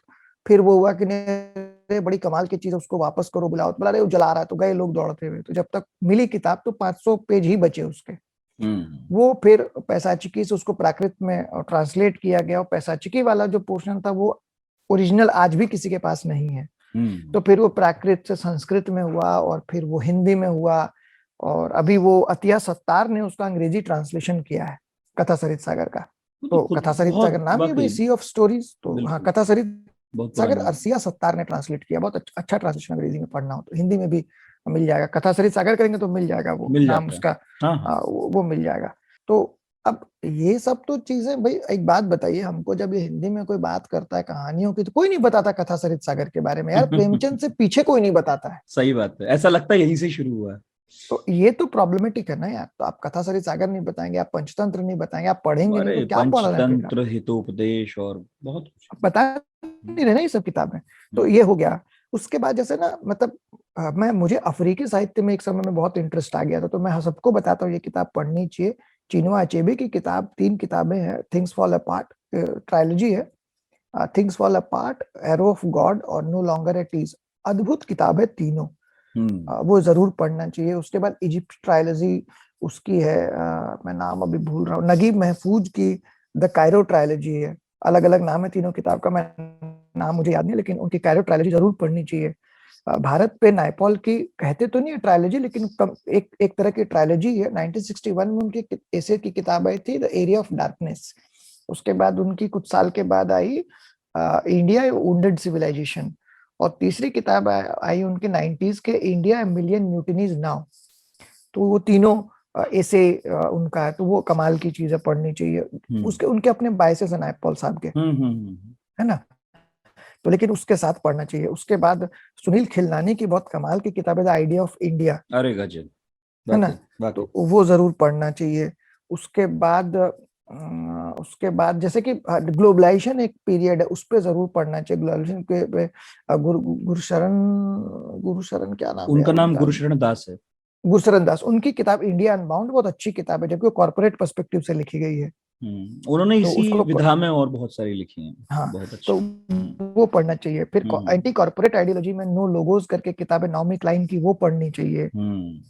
तो और बायोग्राफी ऑटोबायोग्राफी में भी उतरिए थोड़ा सा। बायोग्राफी ऑटोग्राफी में तो यार देखिए, गांधी की सत्य के साथ मेरे प्रयोग जो है ना, उससे बेहतरीन ऑटोबायोग्राफी मुझे नहीं मिली आज तक।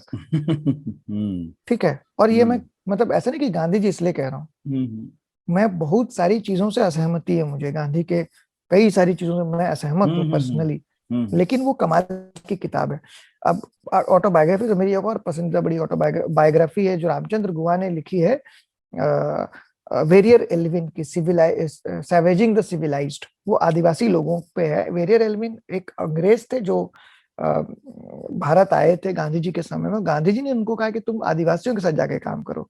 तो वो चले गए, और फिर आदिवासी वो छत्तीसगढ़ चले गए, और बिलासपुर के आसपास गोंड लोगों के साथ उन्होंने बहुत काम किया। शादी कर ली वहां अपने गोंड लड़की से, और लंबे समय तक रहे। फिर वो शादी टूट गई, तो फिर वो बाद में आर्कियोलॉजिकल सर्वे ऑफ इंडिया के हेड बने, और फिर वहां चले गए। एंथ्रोपोलॉजिकल सर्वे ऑफ इंडिया के हेड बने, और नॉर्थ ईस्ट चले गए। तो वहां उन्होंने काफी रिसर्च की। उनकी यहीं पे भारत में ही उनकी डेथ हुई। उनकी पत्नी अभी जीवित है, शिलोंग में रहती हैं वो। तो वो वेरियर एल्विन कमाल की, उनका बायोग्राफी जो लिखा है राम गुहा ने, बहुत कमाल की बायोग्राफी है। उसके बाद नेहरू की बायोग्राफी कई सारी हैं। वॉल्टर, जो मेरी फेवरेट है, वॉल्टर क्रॉकर वाली है, वो पढ़नी चाहिए। वॉल्टर क्रॉकर ने लिखी है ऑटोबायोग्राफी, नाम नहीं याद है, लेकिन वॉल्टर क्रॉकर, उसका नाम नेहरू ही है, बहुत पतली सी। हाँ, तो वो 168 पेज की किताब है, और कमाल की किताब है। मतलब कई सारे भी थे उस वक्त भारत में। अरे कई भारे भरकम बायोग्राफी पे वो से अच्छी है। 160 पेज की वो किताब। बड़ा तटस्थ होकर लिखा है। हाँ, कैथरीन फ्रैंक की किताब है इंदिरा गांधी पे, गांधी पर, बिल्कुल बिल्कुल। तो वो पढ़ना कुछ लोग पुपुल चाहिए, जयकर वो बहुत वाली भी अच्छी। बताते हैं कि वो वाली भी पढ़नी चाहिए, पुपुल, पर लेकिन वो पुपुल उनकी सहेली थी। हाँ, हाँ, पुपुल जयकर तो उनके साथ की थी ना, तो वो वही फिर वही। आपके ऊपर है ना, अगर वो पढ़ना चाहे। भाई जैसे राशिद किदवई अगर कांग्रेस के बारे में कुछ लिख रहे हैं तो मैं जरूर पढ़ूंगा, क्योंकि कांग्रेस कवर करते हैं। हाँ, मैंने करीब करीब सभी पढ़ा उनका कांग्रेस पर। हाँ, हाँ, उनको इनसाइट वो देते हैं। हाँ, हाँ, लेकिन क्योंकि उसमें वो बस यही खतरा होता है कई बार, जब कोई ज्यादा कुछ कवर करता है या फिर साथ होता है, तो आप कई बार ये सोचते हैं कि कहीं बायस्ड तो नहीं कहीं। ये तो लेकिन सोचना ही ज्यादा चाहिए ना, जानकारी, हाँ, लेकिन ज्यादा जानकारी भी ये मिल तो सकती है। सजग पाठक की निशानी है ना, सजग यही तो पाठक की सजग निशानी पाठक की यही है, निशानी बिल्कुल। है और ये कि धीरे आप। धीरे आता है, सही कह रहे हैं आप। हाँ, हम्म तो यार तुम क्या चाहते हो कि एक किताब पढ़े और ज्ञानी बन जाए? वही। हम्म। ऐसा कैसे संभव है यार? कोई भी, मतलब बीजेपी है, आरएसएस है, भाजपा है, भाई, मतलब कांग्रेस है, जो भी है, ये अगर आपको इनके बारे में भी पढ़ना है, इनका भी अब एक इतिहास हो गया है, इन पार्टियों का भी पॉलिटिकल हाँ, हिस्ट्री है, लंबी है चौड़ी ही, है। एक एक है ही। व्यक्ति बहुत बड़ा हो गया है, अटल बिहारी वाजपेयी से लेकर आडवाणी तक की किताबें आ गई हैं, नरेंद्र मोदी पर हाँ, किताबें हैं, इधर सोनिया गांधी पर किताबें हैं, और कांग्रेस के तो तमाम बड़े नेताओं ने लिखा है। तो तो ये तो पढ़ना ही चाहिए ना डेफिनेटली, हाँ, क्यों एक यार। एक देखो एक क्या बार है पढ़ ना, के तो समझ में नहीं आती है। हाँ, कैप्सूल नहीं है ना यार, कि ऐसा बिल्कुल। तो नहीं कि कैप्सूल खाया और ज्ञान बढ़ गया। किताबों के साथ ऐसा मामला नहीं है, आपकी यात्रा है। अच्छा, मेरा एक पर्सनल सवाल है लेकिन, हम्म, और आखिरी दो एक सवाल है, ये है कि पढ़ लिया और याद कुछ नहीं रहता। ये बात मैंने एक बार पुरुषोत्तम अग्रवाल जी से भी पूछी थी कि सर, हम्म, पढ़ा और याद रहता नहीं है, और मेरे जैसे लोग जिनको हम्म। लिखना होता है कभी ना कभी रेफरेंस देकर कुछ भी, तो मुझे मालूम है कि आप क्या कहेंगे, लेकिन फिर भी आप बताइए प्लीज, आप क्या करते यार हैं? दो तीन तरीके हैं उसके। देखो हाँ। जैसे मैं पहले तो नहीं नोट्स लेता था, मैं पढ़ लेता था ऐसे, ठीक है। मुझे याद रहती हैं चीजें आमतौर पे। मुझे मेरे गुरुजी को बहुत याद रहती हैं, पुष्पेश जी थे, तो पुष्पेश जी को सब चीज याद रहता है। मतलब वो हाथी हाथी वाली मेमोरी है उनकी, मेरी वैसी नहीं है। तो लेकिन जैसे मैं अब पहले तो नहीं, मतलब अब मैं पढ़ता हूँ जब भी मैं नोट्स लेता हूँ, मैं नोट्स लेता हूँ। हम्म पहले मैं नोट्स नहीं लेता था, मैं बिना नोट्स लिए पढ़ता था। और पहले मुझे इस बात से कोई बड़ी कोफ्त हो, किताब में कोई लिख दे तो मुझे चिढ़ होती थी। अब मैं किताब में अब तुमको पूरा का पूरा लिखा हुआ मिलेगा, तो मैं मेरी नोट्स किताब बनाता हूँ भी ऐसी किताब में कोरी ही। मिलती है, मैं भी, मुझे मन नहीं होता है, और बहुत मन वो करना ही हो गया कुछ हाँ, तो क्यों? पेंसिल से करता हूँ। देखिए ये ना, नहीं वो क्या है ना, देखो पाठक की अपनी अपनी है ना, कि आप पहले पाठक होते हैं, हम्म फिर आप रिसर्चर हो जाते हैं, हम्म फिर आप जैसे ना होता है ना कि आप जैसे भगवान की भक्ति करना शुरू करते हो तो पहले क्या करते हैं साहब, पहले आप एक प्रार्थना रटते हैं, फिर उसके बाद आप भगवान को धोने लगते हैं, फिर आप भगवान को खाना खिलाने लगते हैं, फिर आप भगवान को अपने बेड पे ले आते हैं कि यार सो जाओ भगवान के साथ। फिर आपको हम्म ये फर्क नहीं पड़ता है कि आप पेशाब कर रहे हैं, पैखाना कर रहे हैं, आप अपने आप को, आप भगवान आपके अंदर चले आते हैं। सच है। तो आप ऐसे ही। सिंक्रोनाइज हो जाते हो, उसके हम आहंग हो हाँ, हाँ, जाते हो, हाँ, बस लास्ट में आपको तो उससे नहीं यही फर्क नियति पड़ता। है। हाँ, हाँ, आपको कुछ फर्क नहीं पड़ता कि उसके बाद हम्म आप क्या करते हो। मैं बताऊं, मैंने देखा है लोगों को, जैसे हम्म, लोगों के पास एक एक किताब की दो दो प्रतियां होती हैं, तीन तीन प्रतियां होती हैं, ठीक है। अच्छा तो एक प्रति होगी जिसमें ना पूरा का पूरा रंगा हुआ होगा वो, ठीक है। अच्छा। दूसरी प्रति होगी लेदर अरे लेदर बाउंड, जो गजब। जो लाइब्रेरी में उन्होंने रखी है साहब, कि ये सिर्फ निकालिए, देखिए और रख दीजिए, ये रखने ओहो के लिए है। ओहो। ठीक है, कि भाई हम्म। उन्होंने एक संस्करण खरीदा, फिर 4 साल के बाद दूसरा संस्करण भी खरीदा। एक व्यक्ति है यहाँ पे, उनके पास कई किताबों के पहले संस्करण खरीदने का उनको चस्का है। ओहो। तो दुनिया मैंने उनके पास कम से कम 150 किताबें जो कि फर्स्ट एडिशन है उनके first pass, addition. First edition है। तो तो उनसे बेसिकली कोई भी नोट्स मिलता है। बनाइए, फुट नोट्स लिखिए, और हाँ, चिप्पियां हाँ, चिपकाइए। हाँ। अरे मतलब कई सारे लोगों ने वो पीली छोटी छोटी वो चिट लगे रहते हैं। हाँ। तो ये आपका तरीका, ये आपको बनाना पड़ेगा। वो आप हम्म कैसे बनाएंगे ये आपके ऊपर है। ठीक है। जैसे मैं तो हम्म सेकेंड हैंड किताबें खरीदता हूँ कि उसमें खूब नोट्स बनाता हूँ, और मैं ये मानता हूँ कि जब मेरे पास पैसे होंगे तो मैं वो नई किताब फिर खरीदूंगा। अच्छी अप्रोच है ये भी। मैंने ये तय कर लिया कि मुझे ये किताब खरीदनी है, कि भैया नई खरीदूंगा, इसमें नोट्स बनाऊंगा। हाँ, वैसे भी आपका यूएस में जो है खर्च जो है बियर और किताबों पर ही है, हाँ, हाँ, हाँ, तो तो मेरा वो अपना कुछ हिसाब किताब किताबें मैंने तो कर लिया। बाद में ही खरीदनी है। हाँ। हाँ, अच्छा, एक सवाल मेरा आखिर में है, और एक गंभीर सवाल है, कुछ लोगों को लगेगा मैं मजाक कर रहा हूँ, लेकिन किताब पढ़ने की जो सर्वश्रेष्ठ अवस्था है वो क्या है, ये बताइए। लेट के पढ़ें, बैठ के पढ़ें, कैसे पढ़ें? डिपेंड करता है कि आप क्या पढ़ रहे हैं। वाह, क्या जवाब है। हाँ, जैसे मैं किसी भी अवस्था में किताब पढ़ सकता हूँ। मैं टेबल पे बैठ के किताब नहीं पढ़ सकता हूँ। हाँ, ये तो बड़ा कठिन काम है। हाँ, मैं टेबल पे बैठ के लिख सकता हूँ, मैं पढ़ नहीं सकता टेबल पे बैठ के। मैं मैंने टेबल पे लोकल में बैठ के मैंने लोकल में सफर करते हुए गालिब छुट्टी शराब और जैदी साहब की जो क्रिमिनल्स पर किताबें हैं वो सब खत्म हाँ, की हैं लोकल में चलते हुए। चल वो मतलब बड़ा किताब खतरनाक है, लेकिन ऐसा करना नहीं चाहिए, चलते हुए पैदल लोकल वो में भी। वो किताबें वैसे ही पढ़ ली जानी चाहिए। मैंने वो हाँ। उन किताबों को उससे ज्यादा समय देना भी नहीं चाहिए। तुमने जिन भी हम्म किताबों का नाम लिया, उन किताबों को उससे ज्यादा समय देना भी नहीं चाहिए। हम्म हम्म लेकिन अगर आप राम गुहा पढ़ रहे हैं तो आपको राम गुहा पढ़ने के लिए आपको बैठ के पढ़ना पड़ेगा। आप लेटे लेटे नहीं पढ़ सकते राम गुहा। हम्म इसका मतलब अगर आप लेटे लेटे राम गुहा पढ़ो तो इसका मतलब कि आप उस किताब को फिक्शन की तरह ले रहे हैं। वो फिक्शन है हम्म नहीं। हम्म तो आपको राम गुहा पढ़ते हुए आपको नोट्स लेना पड़ेगा। मतलब ये तो है। आपको मन करेगा, अगर आप थोड़े से भी अच्छे रीडर है ना, तो आप अचंभित होइएगा कि अरे साला ऐसा हुआ था, अरे यार ये हुआ था, सच अरे है, बताओ ऐसा हो गया, हिस्ट्री में ऐसा भी हुआ है। वो सच है। इतना नया, मतलब आप सोचे कि मैं जेएनयू में था, मैं खुद को पढ़ा लिखा समझ, उसके बावजूद जब राम हुआ पढ़ा तो लगा कि यार क्या कमाल की चीज है। अरे वो कभी जब भारतीय इलेक्शन पर लिखते हैं, जब कहीं मतलब हाँ वो जो गजब लगता है अरे इतना अजीब अजीब भी हुआ है इस मुल्क में। हाँ हाँ। वो तो तो है। इसलिए तो डिपेंड करता है कि आप क्या पढ़ रहे हैं और कुछ नहीं उस पे। जैसे पोइट्री आप कैसे भी पढ़ सकते हैं। उसका मजा वैसे ही है। हाँ, एक एक चीज ये होता है, जो लोग मानते नहीं है, या वो उस पे बहस, फालतू की बहस होती है। जो अच्छी चीज होती है ना भाई, अगर आपकी रीडिंग है, अगर आपने, मैं कह रहा हूँ कि आपको रैंडम, मैं कह रहा हूँ एक बात ये, आप इसका एक्सपेरिमेंट करके देख लीजिए। आप 100 किताबें अगर आपने पढ़ी हैं, 100 किताबें गिन के 100, हम्म चाहे वो कोई सी भी किताब हो, मतलब हम्म अखबार नहीं कह रहा हूँ, किताब छपी हम्म हुई 100 किताबें अगर आपने पढ़ी हैं, चाहे वो वेद प्रकाश शर्मा की 100 किताबें क्यों ना पढ़ी हो आपने, तो आप कोई अच्छी चीज जब पढ़ेंगे ना 100 किताबों के बाद, तो आपको ना खट से आपके दिमाग में कहीं ना ये घंटी बजेगी कि यार ये अच्छा लिखा हुआ है, आप पकड़ लेंगे। फिल्टर आ जाता है। हाँ, आपको ना ये नहीं समझ में आएगा कि ये अच्छा क्यों लग रहा है आपको पढ़ने में, हम्म। लेकिन आपको ये लगे कि यार ये अच्छा तो है। यही तो है जो प्रक्रिया से गुजर कर पैदा होता है आपके हाँ, अंदर। हम्म तो वो तो भाई 100 किताब का मतलब है कि 100 पेज की भी किताब है तो आपने 1000 पन्ने पढ़े ना यार। अलग अलग शैलियों के लिखे हुए। हाँ, 1000 पन्ने अरे पढ़े हम हैं। कह रहे हैं एक शैली का तो आप पढ़ नहीं पाएंगे उतना, हम्म बदलेंगे ही। ये तो है। आपको पता चल जाएगा ना कि यार ये मतलब कुछ है इसमें, यार मजा आ रहा है उसमें। हम्म और जो लोग ये कहते हैं ना कि भाई हम तो किसी एक दिन किसी ने कहा कि मैंने तो यार शेली, कीट्स और शेक्सपियर पढ़ा, उसके बाद चेतन भगत पढ़ा। अब ये इतनी झूठी बात है। आपने अगर शेली, कीट्स, शेक्सपियर पढ़ा है ना, उसके बाद आप चेतन भगत पढ़ रहे हैं, तो आपकी समझ में बहुत बड़ा झोल है बॉस। अच्छा, मतलब आप कह रहे हो कि अगर तुमने बीए एमए पीएचडी कर ही लिया तो भी फिर नर्सरी की किताब में रस कहाँ खोज रहे हो तुम? नहीं नहीं, आप कह रहे हैं कि हम पढ़ भी हम्म, लिए, मतलब आप ये तो हम्म। भूतपूर्व बात ये है ना कि भाई आप कह रहे हैं कि जिसने शैंपेन पी नहीं लिया हो और सकता उनका मतलब, अपना कोई कारण था, हो ऐसा भी क्या हो गया। अरे नहीं पढ़ सकता आदमी भाई, मैं ये कह रहा हूँ नहीं पढ़ सकता है।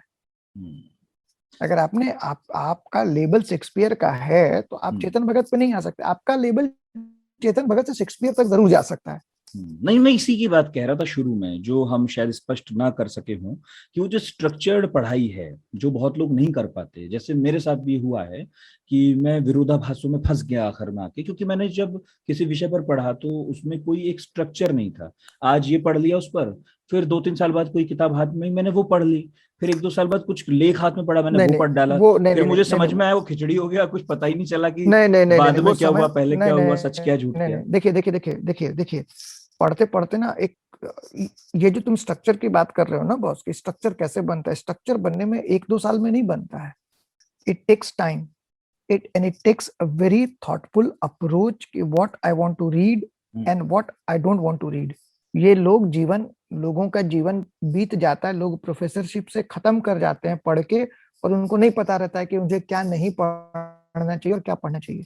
अच्छा, तो मतलब हमारी समस्या जो है मतलब उम्दा किस्म की समस्या है, आम हाँ समस्या हाँ, ना मानो। मतलब ये अगर आप ये सवाल पूछ रहे हैं तो इसका मतलब है कि आप स्ट्रक्चर बनाना चाह रहे हैं। अगर आप स्ट्रक्चर बनाना चाह रहे हैं तो आप फिर पूछ रहे हैं सवाल कि स्ट्रक्चर कैसे बनेगा। तो हम्म आपको हम बता रहे हैं कि स्ट्रक्चर बनेगा, आप बेस मजबूत कीजिए।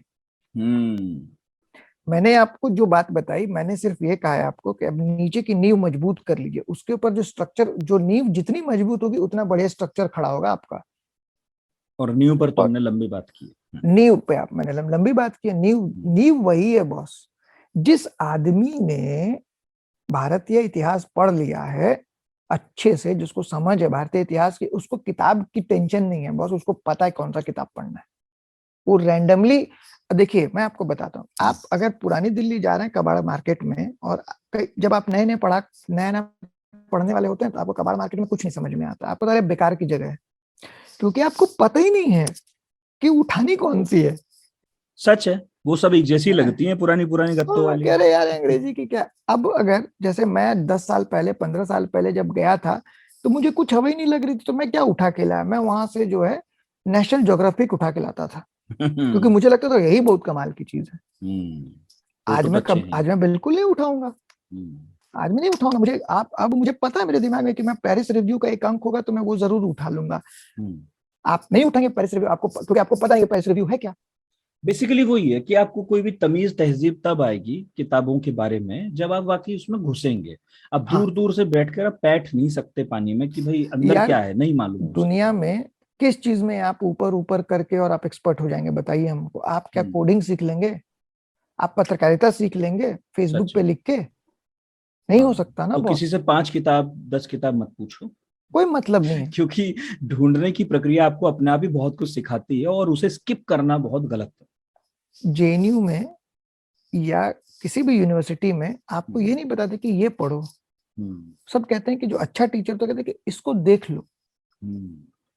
अब आपने देखा तो आपको लगा यार ये कमाल की चीज, आपने पढ़ा, आपने जाकर टीचर से कहा कि यार ये सर इसमें ये पढ़ा ना, इस अब ना मुझे लग रहा है कि इसमें ये झोल है, तो टीचर कहे अच्छा तुमको ये लग रहा है तो वो वाली किताब देखो एक बार, मुझे भी बताना कैसी है। देखो एक बात तो है ना नितिन, की दुनिया में कोई भी आदमी ऐसा नहीं जो सारी किताबें पढ़ लेगा। अरे कैसे पढ़ लेगा, संभव ही नहीं। ठीक है, तो ये भी मानना चाहिए हम लोगों को कि हम लोग इग्नोरेंट हैं, हम लोगों को बहुत सारी चीजें नहीं पता है। मैंने आज तक रोमानियन लिटरेचर नहीं पढ़ा है, मुझे नहीं पता है। मेरी एक प्रोफेसर है जो रोमानियन लिटरेचर के एक्सपर्ट है भाई, हमने नहीं पढ़ा है। किसी भी विधा का कुछ भी पूरा पढ़ना एक जन्म में संभव नहीं है, हम तो बहुत सारी किताबों की बात कर रहे हैं। एग्जैक्टली। तो किताबों के साथ साथ धीरे धीरे ना उसकी पूरी यात्रा चलती है। जैसे आपने मिलन कुंडेरा को पढ़ा मान लीजिए, फिर दूसरा मैं एक और तरीका अपनाता हूँ कि जैसे मुझे नितिन पे बहुत भरोसा है कि नितिन बहुत अच्छी किताबें बताता है, ठीक है, तो नितिन ने कोई किताब बताई, मैंने वो किताब पढ़ी और मुझे लगा कि हाँ ये एकदम सही बताया मुझे, तो मैं फिर नितिन के उस पर रिलाई करता हूँ कि हाँ नितिन सही किताब बताता। जैसे सुशांत ने मुझे बताया कि भाई आप ये कई चांद थे सरे आसमान देख लीजिए, ये अच्छी किताब है। मैंने पढ़ा और मुझे सच में लगा कि बहुत कमाल की किताब है। विनोद वर्मा ने मुझे दिया था वो एक किताब है, क्या नाम है यार उसका, मैंने मांडू नहीं देखा। अब मैं समझता हूँ कि हिंदी की वो अद्भुत किताब है, मैंने मांडू नहीं देखा, स्वदेश दीपक की। स्वदेश दीपक किसी ने नहीं बताया, तो विनोद जी ने कहा कि यार ये किताब पढ़ लो, और उसका फिर बाद में विनोद जी ने भी उस किताब का जिक्र किया, फारूकी साहब वाली किताब का। उसके बाद में कुछ लोग जब फारूकी के बारे में जानते हैं, स्वदेश दीपक के बारे में पढ़ना शुरू करते हैं, फिर उन्हें और मालूम चलता है कि ये रचनाओं में गहराई कैसे आ रही है। हाँ, उसके बाद अनिल की किताब जब आई, अनिल यादव की, वो भी कोई देश है महाराज, मुझे नहीं पता था उसके बारे में, फिर कहीं से पता चला, मैंने पढ़ा, उसके बाद मैंने उस पर लिखना शुरू किया। तो फिर अनिल को मैं सिर्फ किताब की वजह से जानता हूँ, वो फिर बाद में मेरे मित्र बन गए। सही। मैं आज भी कहता हूँ कि बहुत अच्छी किताब है उनकी, हालांकि अब अनिल चिढ़ जाते हैं ये बात बोलने के लिए, अरे यार मुझे निकलना है उससे, मुझे कुछ नया लिखना है, और लिखेंगे वो अच्छा। अब जबकि अनिल पत्रकार थे, अनिल कोई बहुत बड़े पत्रकार नहीं थे, लेकिन उनकी किताब बहुत कमाल की। हम कह रहे कि हिंदी में वैसी किताब नहीं लिखी गई आज तक, बहुत बढ़िया किताब। तो जो अच्छा लिखा जाता है आपको पता चल जाता है यार। आप उस किताब का तुम देख लो, आज भी तुमको लगता है कि अनिल की किताब का उस तरह से जिक्र होता है जिस तरह से उस किताब का जिक्र होना चाहिए हिंदी साहित्य में? डेफिनेटली हाँ, नहीं होता है, क्योंकि वो उन हलकों से प्रमाणित नहीं है जिनका मुंह ताका करते हैं लोग। वो दरअसल ऐसी ही चली है। आपने आज कह दी तो मुझे उम्मीद है हमारे सुनने वालों में से कुछ लोग उसे पढ़ लेंगे। मैं कह रहा हूँ पिछले 10 साल में 2 किताबें जो हिंदी में आई हैं, वो दोनों किताबें पढ़नी चाहिए सबको, और अद्भुत किताबें। एक तो अनिल यादव की वह भी कोई देश है महाराज, और दूसरी शमसुर रहमान फारूकी की कई चांद थे सरे आसमां।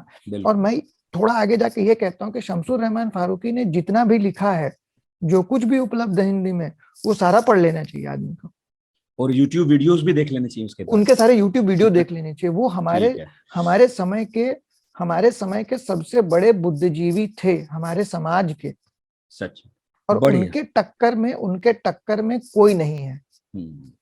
उनके जितना ज्ञानी कोई नहीं आज की तारीख में, अब तो चले गए। तो अद्भुत हैं भाई, वो आदमी अद्भुत है। बिल्कुल। तो अंत में कुछ जोड़ना चाहते हो आप? क्योंकि मुझे तो मजा आया और वाकई में जो चाहता था मुझे मिल गया। ओके, अंत में मैं तो ये कहता हूँ सबको, सब मुझे लगता है, और जैसे कई बार क्या होता है ना कि जैसे मैं अचानक, मुझे किसी ने एक दिन बोला कि तुमने ये किताब पढ़ी अमीन मालूफ की? तो मैंने कहा नहीं पढ़ी है मैंने। बोला पढ़ो उसको। तो जो बताने वाले थे ना, उनकी रिकमेंडेशन पे मुझे आंख मूंद के वो रहता है। तो आप एक काम कर सकते हैं कि आप अपने सर्कल में 1 या 2 आदमी आपके सर्कल में ऐसे जरूर होने चाहिए जो कि किताबों की, जिनकी रिकमेंडेशन आपको सटीक लगती हो। और ये 5 नहीं हो सकते हैं, ये 1 या 2 ही आदमी हो सकते हैं।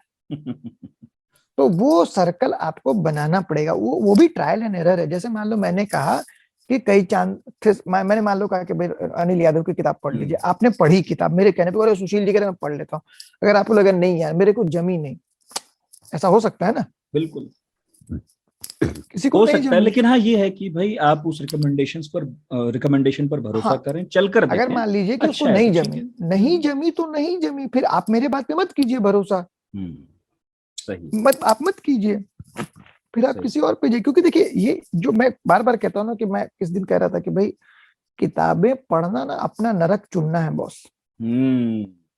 और सबके अपने अपने नरक हैं। मैं चाहे तुमको 1 लाख किताबों के नाम बता दूं, तुम पढ़ोगे वही जो तुम्हें पढ़ना है, जो तुम्हारी डेस्टिनी में है। तो और वो तुम्हारी किताबें यात्रा है। मैंने पाया है कि किताबें भी आपको खोज लेती हैं। बिल्कुल खोज लेती हैं, बिल्कुल खोज लेती हैं, एकदम बिल्कुल। इससे हमें मैं लगता है कहीं जाकर कि 200% यकीन करता हूँ। हम खोज रहे हैं। हम नहीं खोजते, जितना मैंने देखा वो मुझे खोजती है। मुझे जब जब जरूरत पड़ी किताबों की, कि मुझे कोई किताबें बताने वाला मिले, मुझे ऐसे लोग मिल गए। है कुछ तो है खेल। ठीक है, कुछ तो मुझे खेल है। अनुराग जैसा आदमी मिला, जिसका किताबों का कलेक्शन, मैं समझता हूँ कि भारत में मतलब 200-250 लोग अगर होंगे अच्छे किताबों का कलेक्शन रखने वाले, तो उसमें अनुराग वत्स एक है।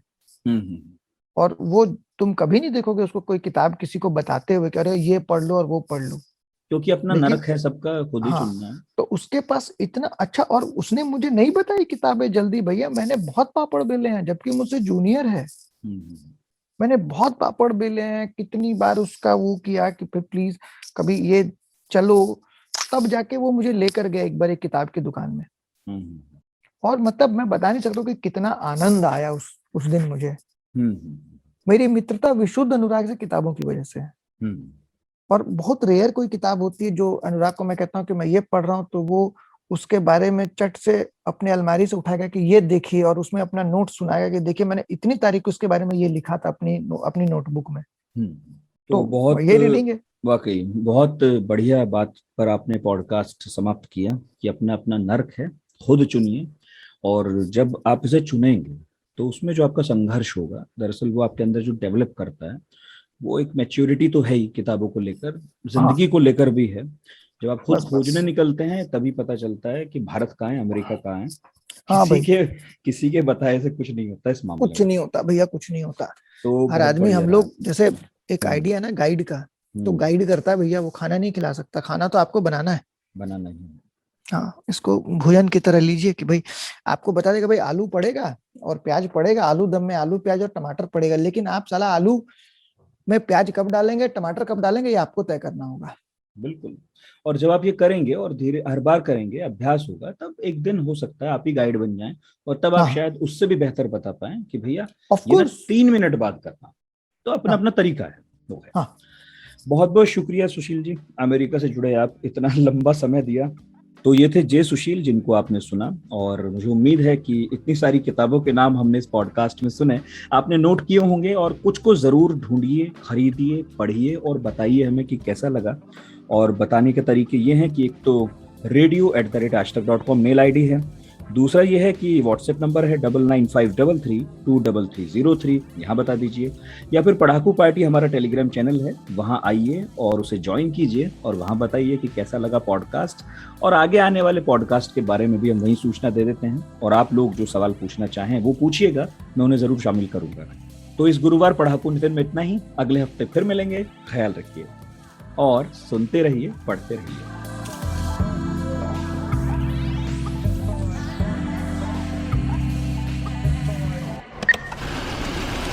कमाते हैं लेकिन बचा नहीं पाते, बचाते हैं तो उससे कमा नहीं पाते। शेयर की चाल, निवेश का हाल, बाजार का तमाशा, इकोनॉमी की भाषा, बॉन्ड, बीमा, सोना, चांदी, सबकी होती है बात बचाते रहो नारे के साथ। हर शनिवार नितिन ठाकुर के साथ कीजिए मुलाकात अपने मनी मैनेजर से।